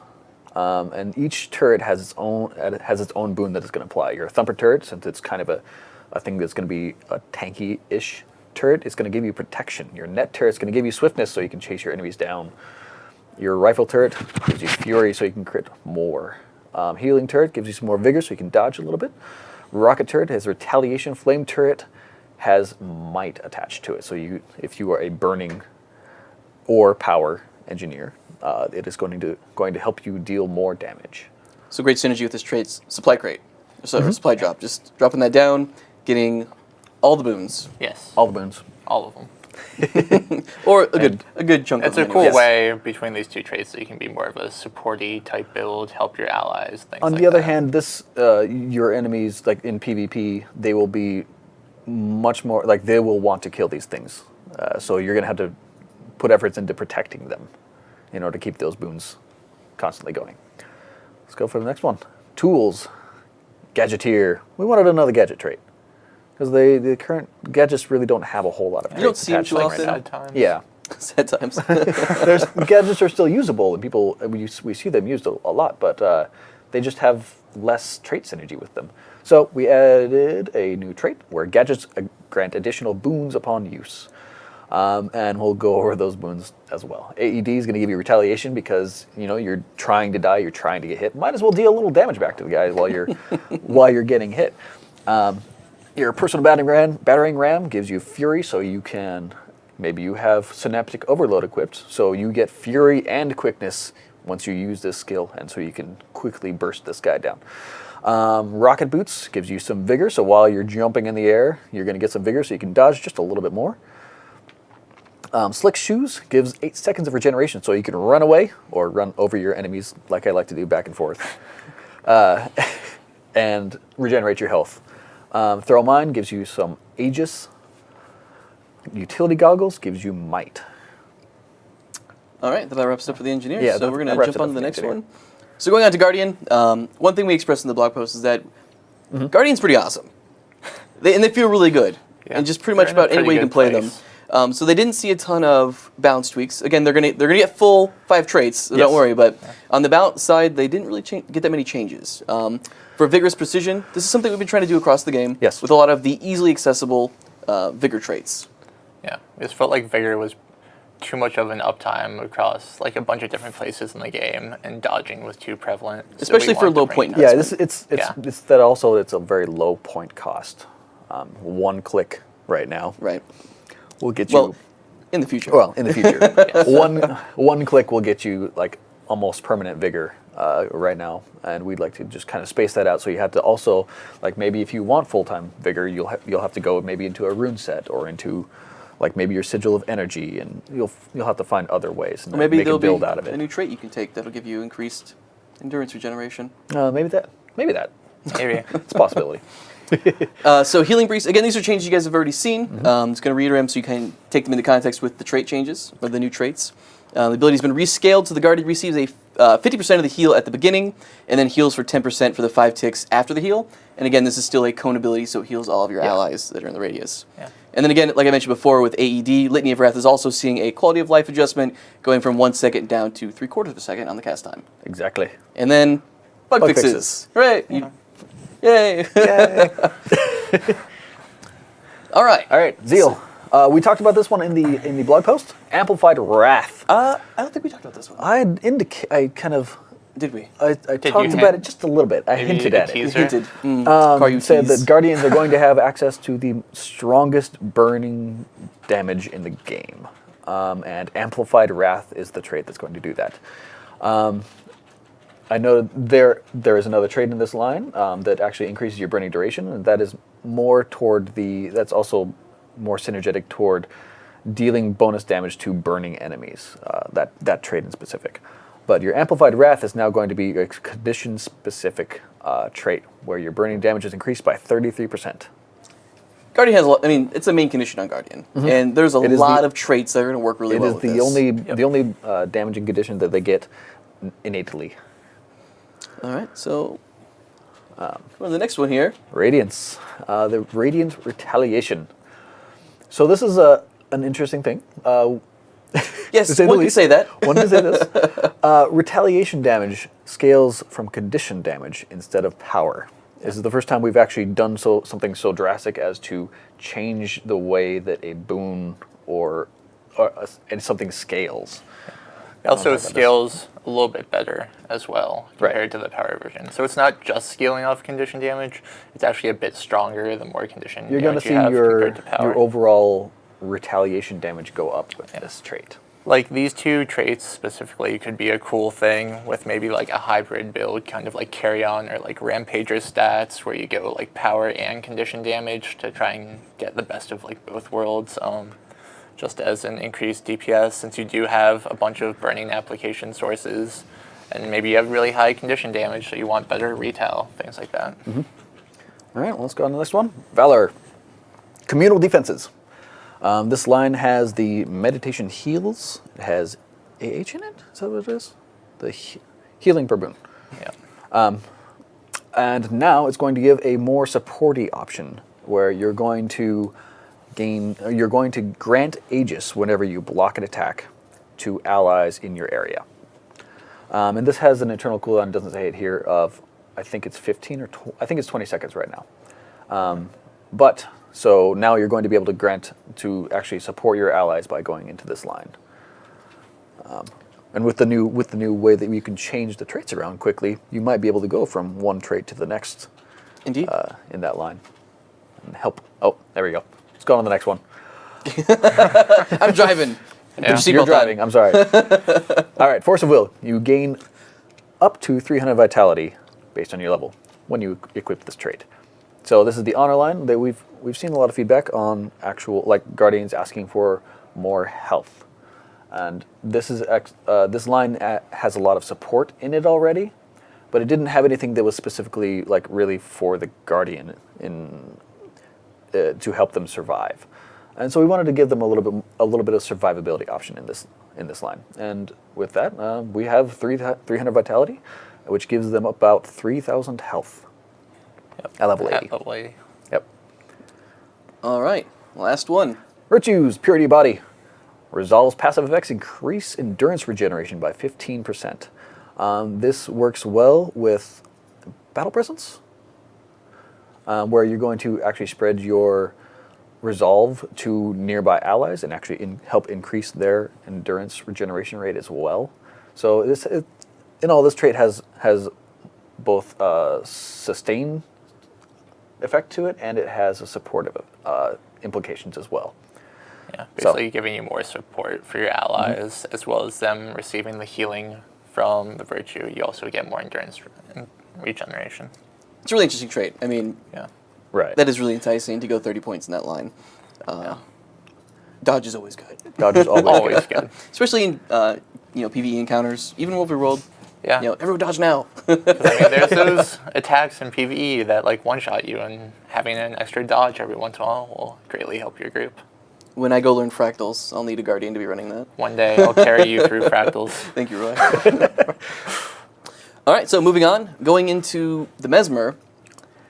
Let's do it. So, same thing we mentioned before with the Guardian, increasing the recharge. Actually, I think the wording on that is a little bit different, right? The vigor is being reduced, right? Mm-hmm. Okay. Overall vigor is being reduced about 50% for low trait point investment. Yeah, previously this was a 100% uptime trait that was pretty easy to maintain, 5 point at only a 5 point cost, Right. and so we wanted to kind of spread that out just a little bit more and give vigor a little bit less uptime. So, yeah, let's go on to the next one. Yeah. So that Phantasmal is that. Haste. I was gonna say Phantasmal Haste and the fix for Illusionary Ward is something that we see on the forums Yes. a lot. So this is a really great quality of life change. I know there are many Mesmers out there right now. Just a sigh of relief. Yeah, we're looking forward to the Illusionary Warden fix. It was an interesting thing to track down, actually. And I would go into it with detail, but we have traits to talk about. Yes. Indeed. Thanks for keeping it on track, Karl. All right, you're driving. All right. So All right. this is the one we've shown. Yes, we have talked about this one on the blog, and we have, and yeah, so here's what it is. Power block. Enemy skills that you interrupt have an increased cooldown of 10 seconds. This means that if you put an enemy skill on interrupt cooldown, like normally it's like 4 seconds or so, that interrupt cooldown, so like if you interrupt a heal from your target, is going to go from a 4-second internal cooldown, or like interrupt cooldown, to a 10-second interrupt cooldown. Yeah. It's bringing in kind of like the Guild Wars 1 style of play of Mesmer, where you play like interrupt, lockout kind of thing. And we thought it was a cool way to bring it in, like give Mesmers more of a place in a bunch of areas in the game. In their own unique way. Yeah, it should be really interesting. This is support, and this is also like survivability. Like, so we're gonna. It's There's a gonna lot be of fun. skillful play. Still have to interrupt the key skills that you actually want to interrupt and give that longer cooldown. Yeah, I've seen a lot of theory crafting on this trait already, just in the forums. Yeah. Also, to answer a question from the forums, there is no internal cooldown on this. I know that's been a question I've seen out there a bit, but like halting strikes and like the other interrupt traits, this does not have an internal cooldown. Yeah, just has a cooldown of your actual interrupt skills. Yep. Basically. Dueling, Triumphant Distortion. Gain 3 seconds of distortion upon killing an enemy. Emily. An enemy. Only in enemies. Isn't that like a Finding Nemo joke, I think? Do we have an enemies in the game? Good luck, this trait doesn't work. Anyway, sorry. All right, so you're going to gain Distortion, which is a bit of invulnerability upon killing an enemy. This means that you can go from kill to kill to kill in PvE and farm scenarios. Or world, or world versus world. Farm scenarios. I've been running around and getting lots of kills lately. And it'll help you with your overall survivability. So you can chain this. Yes. Chain it all together. No ICD. If you're a boss, getting kills that fast. Challenge accepted. All right. So, cool trait though. Like, Yes. especially like you mentioned the wolf world situations, being able to get a little bit more into the action with confidence because you're getting those kills. Can be kind of cool. Yeah. Chaos, bountiful disillusionment. Gain boons each time a shatter skill is used. This is to kind of. It's not going to be based on each illusion you shatter, but rather using your shatters at all. Your mind rack is going to give 3 seconds of retaliation, cry of frustration, 3 stacks of might for 15 seconds, diversion, 5 seconds of fury, distortion, 8 seconds of regeneration, because you want to regenerate while you're invulnerable. Right. It's a good thing. Yeah. All right. Moving on to the next one. Inspiration, Disruptor's Sustainment. Gain 1,000 healing power for 4. Actually, it's 5 seconds now. I'm sorry. I looked into it. Okay. And 5 then I seconds. changed it without telling you. Wow. Carl just Boss. buffing things at will. Yeah. You What gain rebel? 1,000 healing power for 5 seconds upon interrupting a foe. This is more toward your sustainment and support rolls. If you have a heal or something like that, you're going to want to interrupt a foe and then heal. Or Yeah. I mean, it works well because then you can run like an interrupt build with like power block or something, Yes. but still get like some support to support your team as well through heals, things like that. maybe it's enough time to actually channel a restorative mantras. Right. A mantra if you have restorative mantras equipped. So it's a pretty decent heal. That's all right. Let's go on to the next one. Illusions maim the disillusioned. Now, Carl, how excited are you about this name? Well, I did hint at it in the blog I read it in the blog post that you were pretty excited about it. I'm pretty excited about it. Enemies hit by shatter skills are inflicted with torment. This is a condition option now for your shatter skills. Instead of actually having your clones die over and over again, we're going to give you a direct option for condition damages with your shatters. So you have to kind of make the call between, do I want these clones to be overwritten and die, or cleave down, or do I actually want to shatter them and apply the torment? It's a little bit more of an option there for the conditioned mesmers. Yes. All right, moving on. Go. Necromancer. Oh man, these guys have had a lot Wall of of work. text. Yes. Yeah. Okay, here we go. Reanimator. We move this into Death Nova, which is the Grandmaster trait. This minor trait is no more. Gone. This minor trait has been we have a new minor trait. So that minor trait's gone. We have a new one. It's called Armored Shroud, where you're going to gain bonus toughness while in Death Shroud. And Pretty cool. it's going to let you get that kind of tanky feel while you're in your Death Shroud. It's good. It's around, I think, 200 points of toughness. Might be a little less because it is a 5-point minor trait. It's probably 170. Okay. The Protection of the Horde has been merged into Flesh of the Master, because Flesh of the Master is specifically a minion trait, and we wanted to take this line away from actually needing minions in order for its minor traits to function. The new Master minor trait is called Soul Comprehension. Your passive life force generation from nearby deaths is increased. So it's about 20%. Currently, so like whatever life force you gain from nearby kills or deaths, or your not minions dying, from player deaths or whatever, it's going to just increase overall. So you can use your like Death Shroud bar more often, be a little bit more tanky. It goes well with the 5-point minor. Yes. Let's see here. What do we have? We have Vampiric Master, where we reduce the effectiveness of the trait.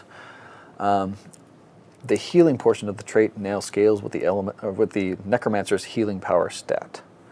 So previously, like this was a DPS only, and you couldn't really ever gain more life back. But now we've reduced the damage of it just a bit, and your overall sustainability through the siphon effect has been increased with your healing power. Training of the Master, reduce the damage increase to minions from 30% to 25%. Minions were doing just a tad bit more damage than we would like, and you want to go for Yeah, we just felt like they were doing a little bit too much damage than we would like, so we decided to shave it down a little bit and see how it feels after 25%. It feels a lot better played, but we'll see how it is when you guys play it, especially with all the other things changing in this build. Yes. And last but not least, Doomfire. This trait has been changed so that it will make Life Blast inflict 3 seconds of burning with a 10-second recharge. And it's no longer split from PvP to PvE. So it's kind of a good thing where you can always know what the trait is going to do. And There are trade-offs for this trait actually now. Doomfire previously it required you to have critical chance in order to actually proc. Yep. And now it's going to be just on your life blast, and it's going to have a little bit easier tell to it. Yeah, so there's more play in PvP. You can see the life blast coming, know if a Doomfire is coming, things like that. But it's a lot easier to land now as well. You like, I know Doomfire's up, blast this guy because I want to burn him. And it creates interesting like burst combos with like fear into like using this to proc like Doomfire my favorite one from right life now. blast. My favorite one right now is actually the dark path into, and then you start a life blast right as the dark path is about to hit the enemy, and you hit your fear.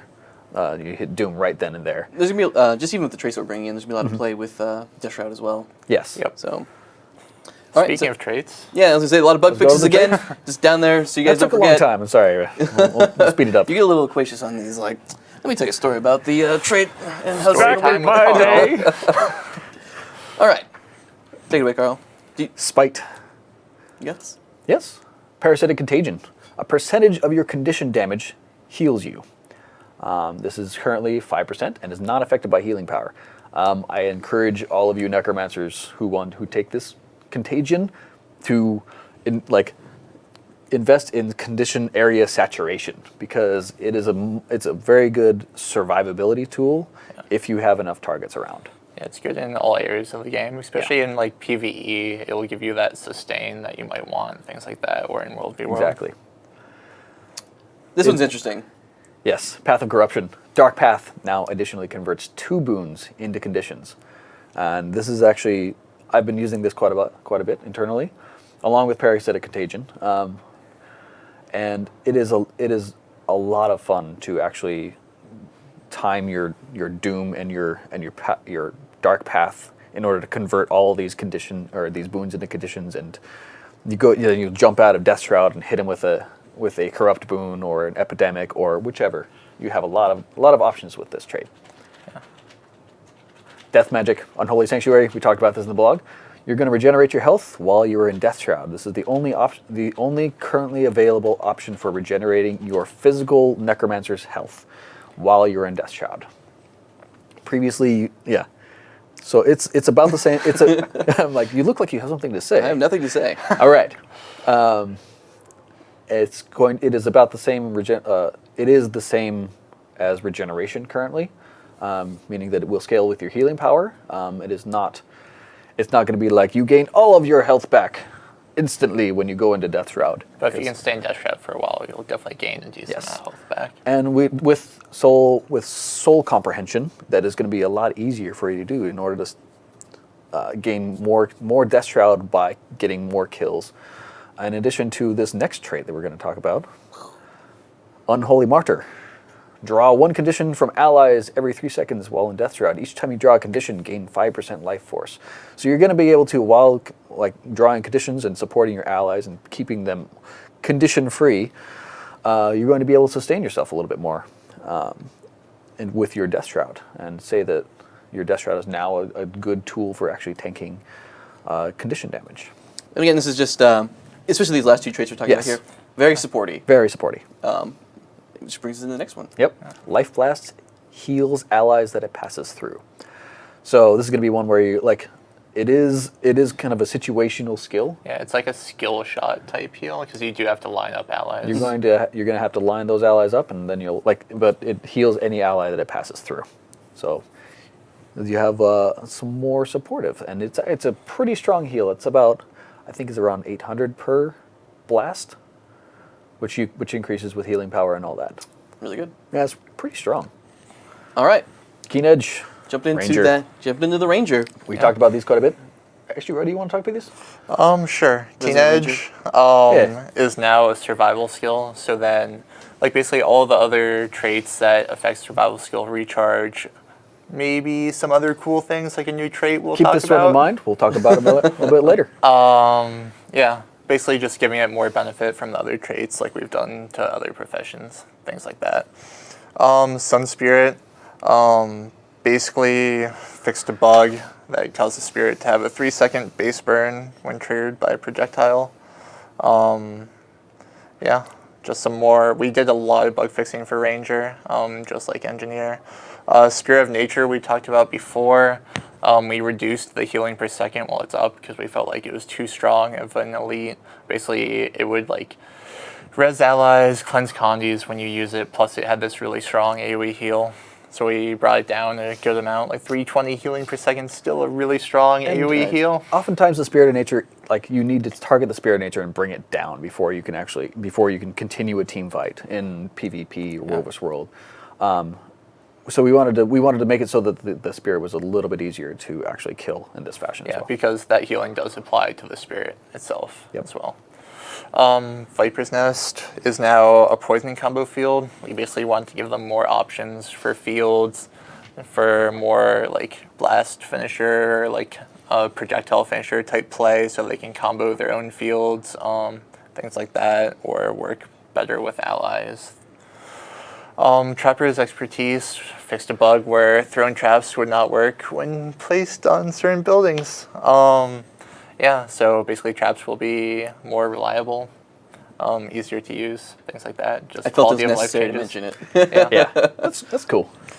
Lightning Reflexes. The skill now removes Immobilize. Like other mobility skills, it felt odd that you try and use this and you were immobilized and You just basically dodge would do roll in nothing. place. Yeah. And we thought it was like slightly weak already, so we're trying out adding it to remove Immobilize as well.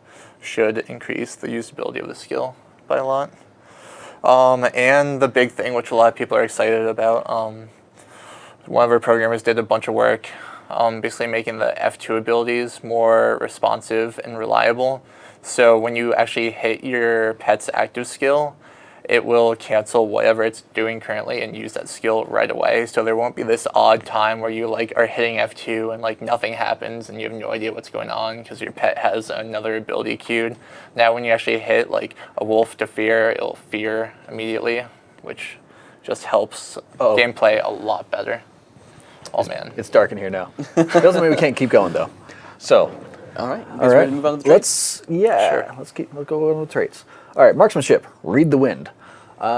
This is more of a Rovers World and PvP What is the trait, style. Karl? I'm talking about it. Longbow and harpoon gun projectile velocity is increased by 100%. And yeah. Well, I was gonna say like right now, especially in World v World, if you're actually trying to hit people from a long range with a longbow, you'll find problems with it unless you're just firing into a huge ball of people. Right.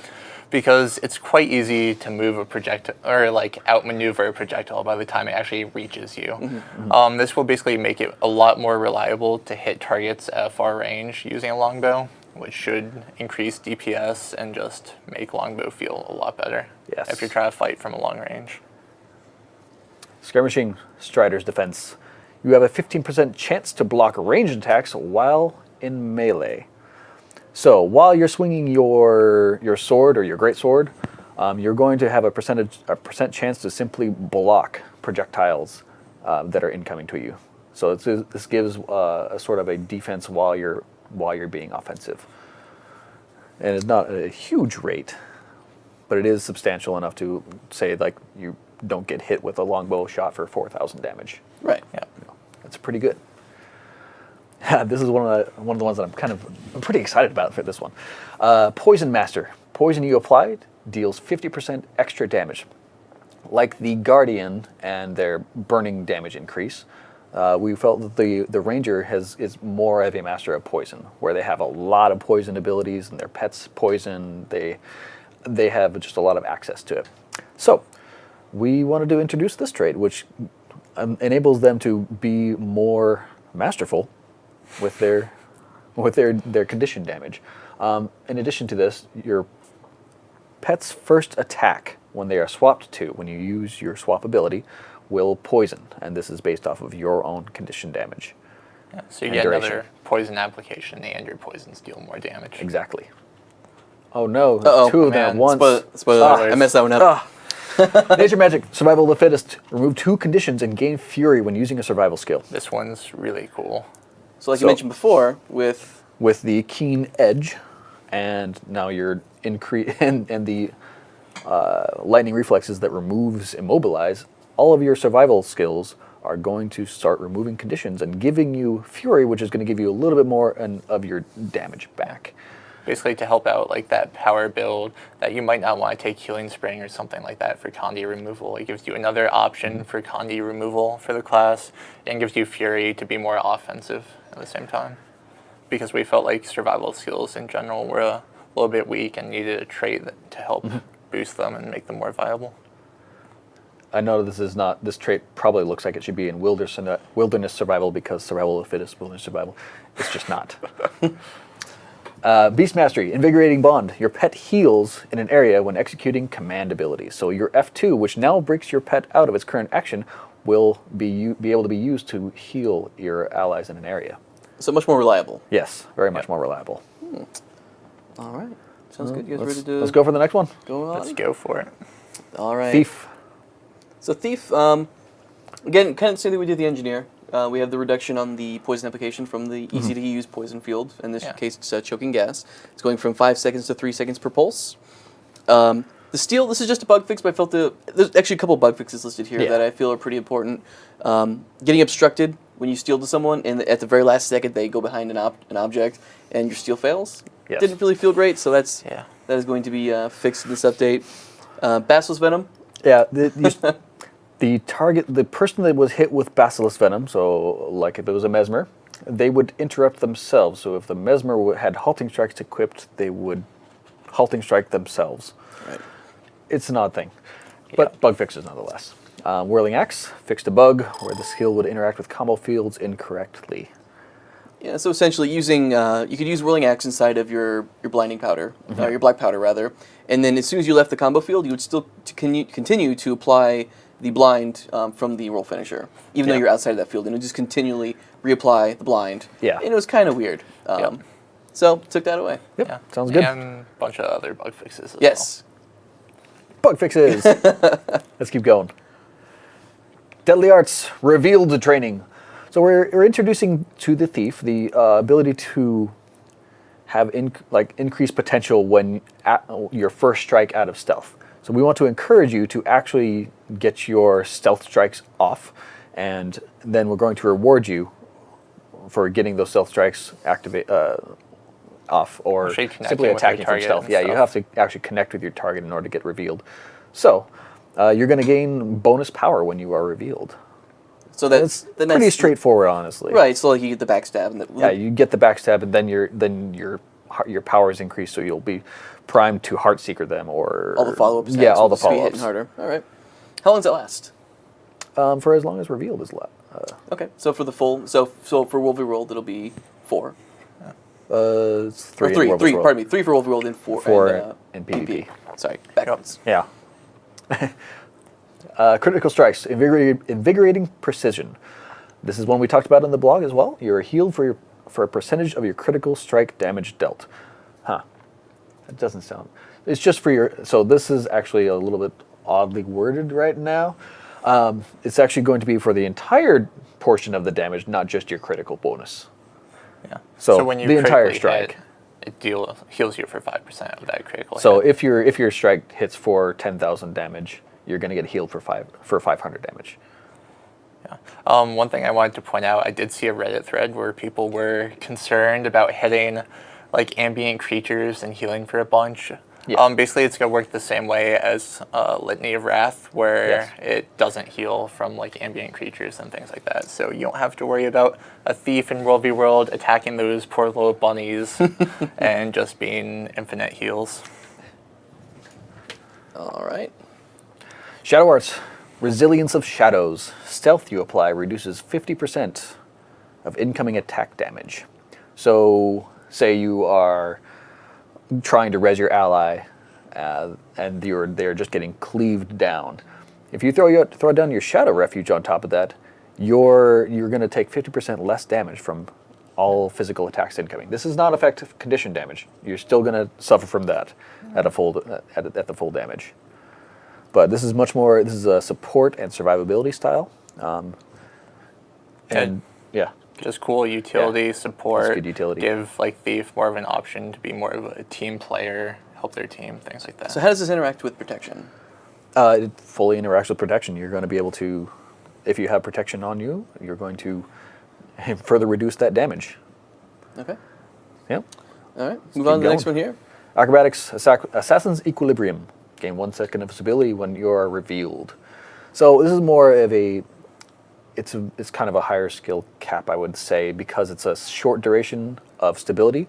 But there are often times where you can see an actual like stun or daze or something like that incoming, and this is going to give you the chance to actually be like, oh no, I'm going to attack first, and you gain the bonus hand, the upper hand by simply attacking and taking, and so any of the stuns or dazes or whatever that are incoming are going to be negated from that stability. Like as an example, you could be in stealth, like fighting a warrior or something. He could be mid-air or shaker, and you're like, shit, I don't want to like get hit by that stun. So you actually attack him to get stability and avoid the stun. Then you have the upper hand, and you can continue fighting him. Or run away. That too. Other great application of this is like you get a down body downed. You go up and cloak your dagger to the body, and then you go for the stomp. And a lot of times you won't get the you won't be able to finish the stomp until you come out of revealed and you get that stability, making sure that you actually get the stomp off. Yes. Also, burst combos, going in for the burst, and then you come out of it. It'll keep you from being actually CC'd and from your actual stealth strikes from going off, or your stealth combos. Trickery, bewildering ambush, stealing applies 5 stacks of confusion for 5 seconds. This is more of a condition option for the thief, being that this is the condition line. This is not intended to replace your other traits in this line, but it is a condition option for the thief at this point. All right. And I think that's all for that one. Yep. I like the trait. I've been playing with it quite a bit. It's actually pretty fun. It's fun. It is a little bit competing because it competes with your stealing. The steel recharge is reduced and your steel dazes. So it's kind of like a trade-off where you're going to allow your target to continue to attack, but right, because you don't want to daze them and give them confusion. You want them to be able to sit there and start hitting you. Yeah. So the trade-off between sleight of hand and this would be interesting. It's an interesting trade-off. Okay, so let's go on to Warrior. Building momentum. This trait now correctly awards 15% endurance on using burst skills rather than the 50% endurance that. Yeah, it's pretty good. It was pretty good for a while. It's been bugged for a little while. Go for it. I know you want to talk about the Warrior, right? No? Okay, I will. So the also part of this, that Karl that mentioned handing over the mantle here is fix a bug that causes trait to grant additional condition duration to the warrior. So I guess that's fixed as well. Yes, that is one of those. We didn't put it on here, huh? No, let's keep going. It's there. It's there now. That's good. So Impale, currently on live, you can throw your sword behind you. And, so it's more of like and the boomerangs backward. Yeah, it's just kind of a weird feel, especially when you're chasing a warrior and you're like, I got this guy on the run, and all of a sudden he throws a nice Impale on you, and then you run yourself to death trying to chase the guy down. So it'll no longer fire behind you, which is actually a great improvement. Now you'll have playing an engineer, I've definitely missed shots before because I panned my camera. So you'll have to try a little bit harder now with Impale.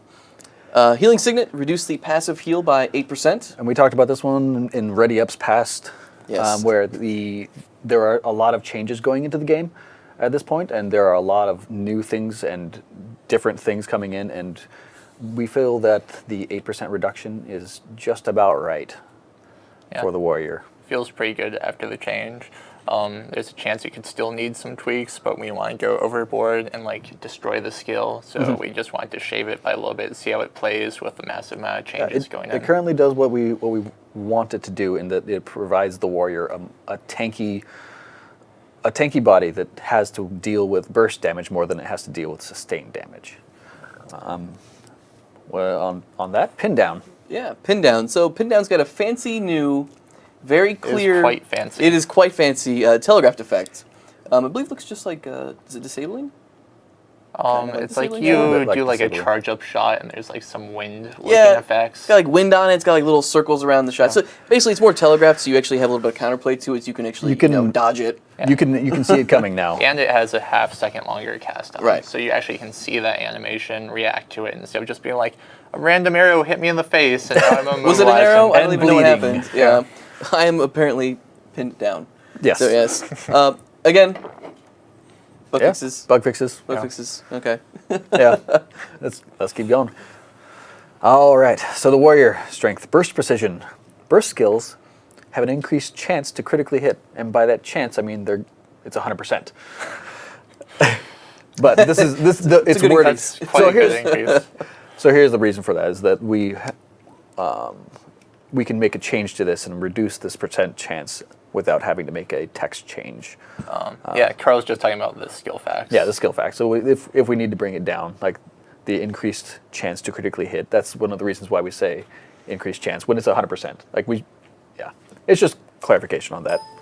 Thank A you. little bit of internal knowledge there. You've been enlightened. Dual wield agility. Your attack speed is increased by 10% when wielding a sword, a mace, or axe in your offhand. This is a pretty fun one to play with internally.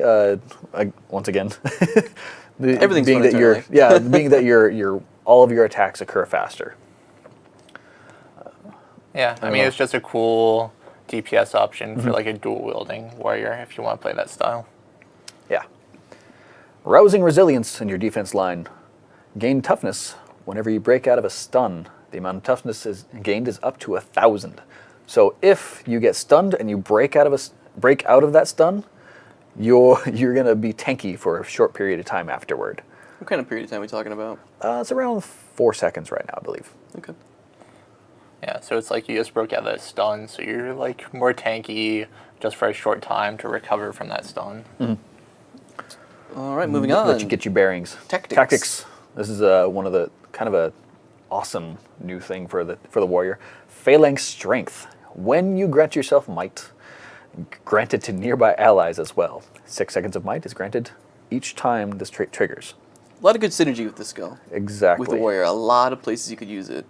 The great sword might trait. Anytime you crit with it. Yep. This is one that does not affect the warrior directly. Like the warrior will not gain any extra might, but he will be granting it to allies. So it's a kind of a pure supportive trait. Yeah, this goes along with like the outgoing heal % for like allies. Like we just want to try adding things into the game like this that basically benefit your group, but not necessarily yourself. So it's less of a selfish thing and more of a And if help anybody has team any, play. if you have questions about these, feel free to ask them on the forums. A question that I'm pretty sure will come up is that yes, it does work with blast finishers. So if you blast finisher into a fire field, you're going to be giving yourself might and your allies more might. All right, and the last one. Brawler's recovery. Remove blindness when you swap weapons. This means that like if you're blind and you're in your mace and shield and you're like, oh, I want to burst this guy, but I'm blind. You're going to swap weapons, and you're going to be able to eviscerate him right away with maybe a 100% crit chance.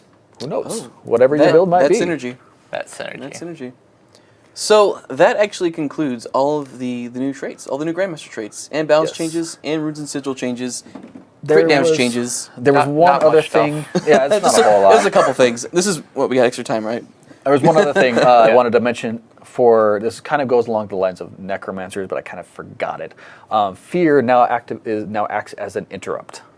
So So that's not necro exclusive. it's not necro exclusive. That'll work with like warriors fear me. It'll work with other fear type things that occur. The rangers pet fear. Well, as Yeah, well any should probably fear in the work. game. Yeah. It now acts as a full interrupt. So if you have like things like runes of perplexity or, an interrupt reactional, that will now apply. Yeah, or traits or whatever. Yep. All right. So, man, that was kind of a marathon. Yes. This went on a pretty long time.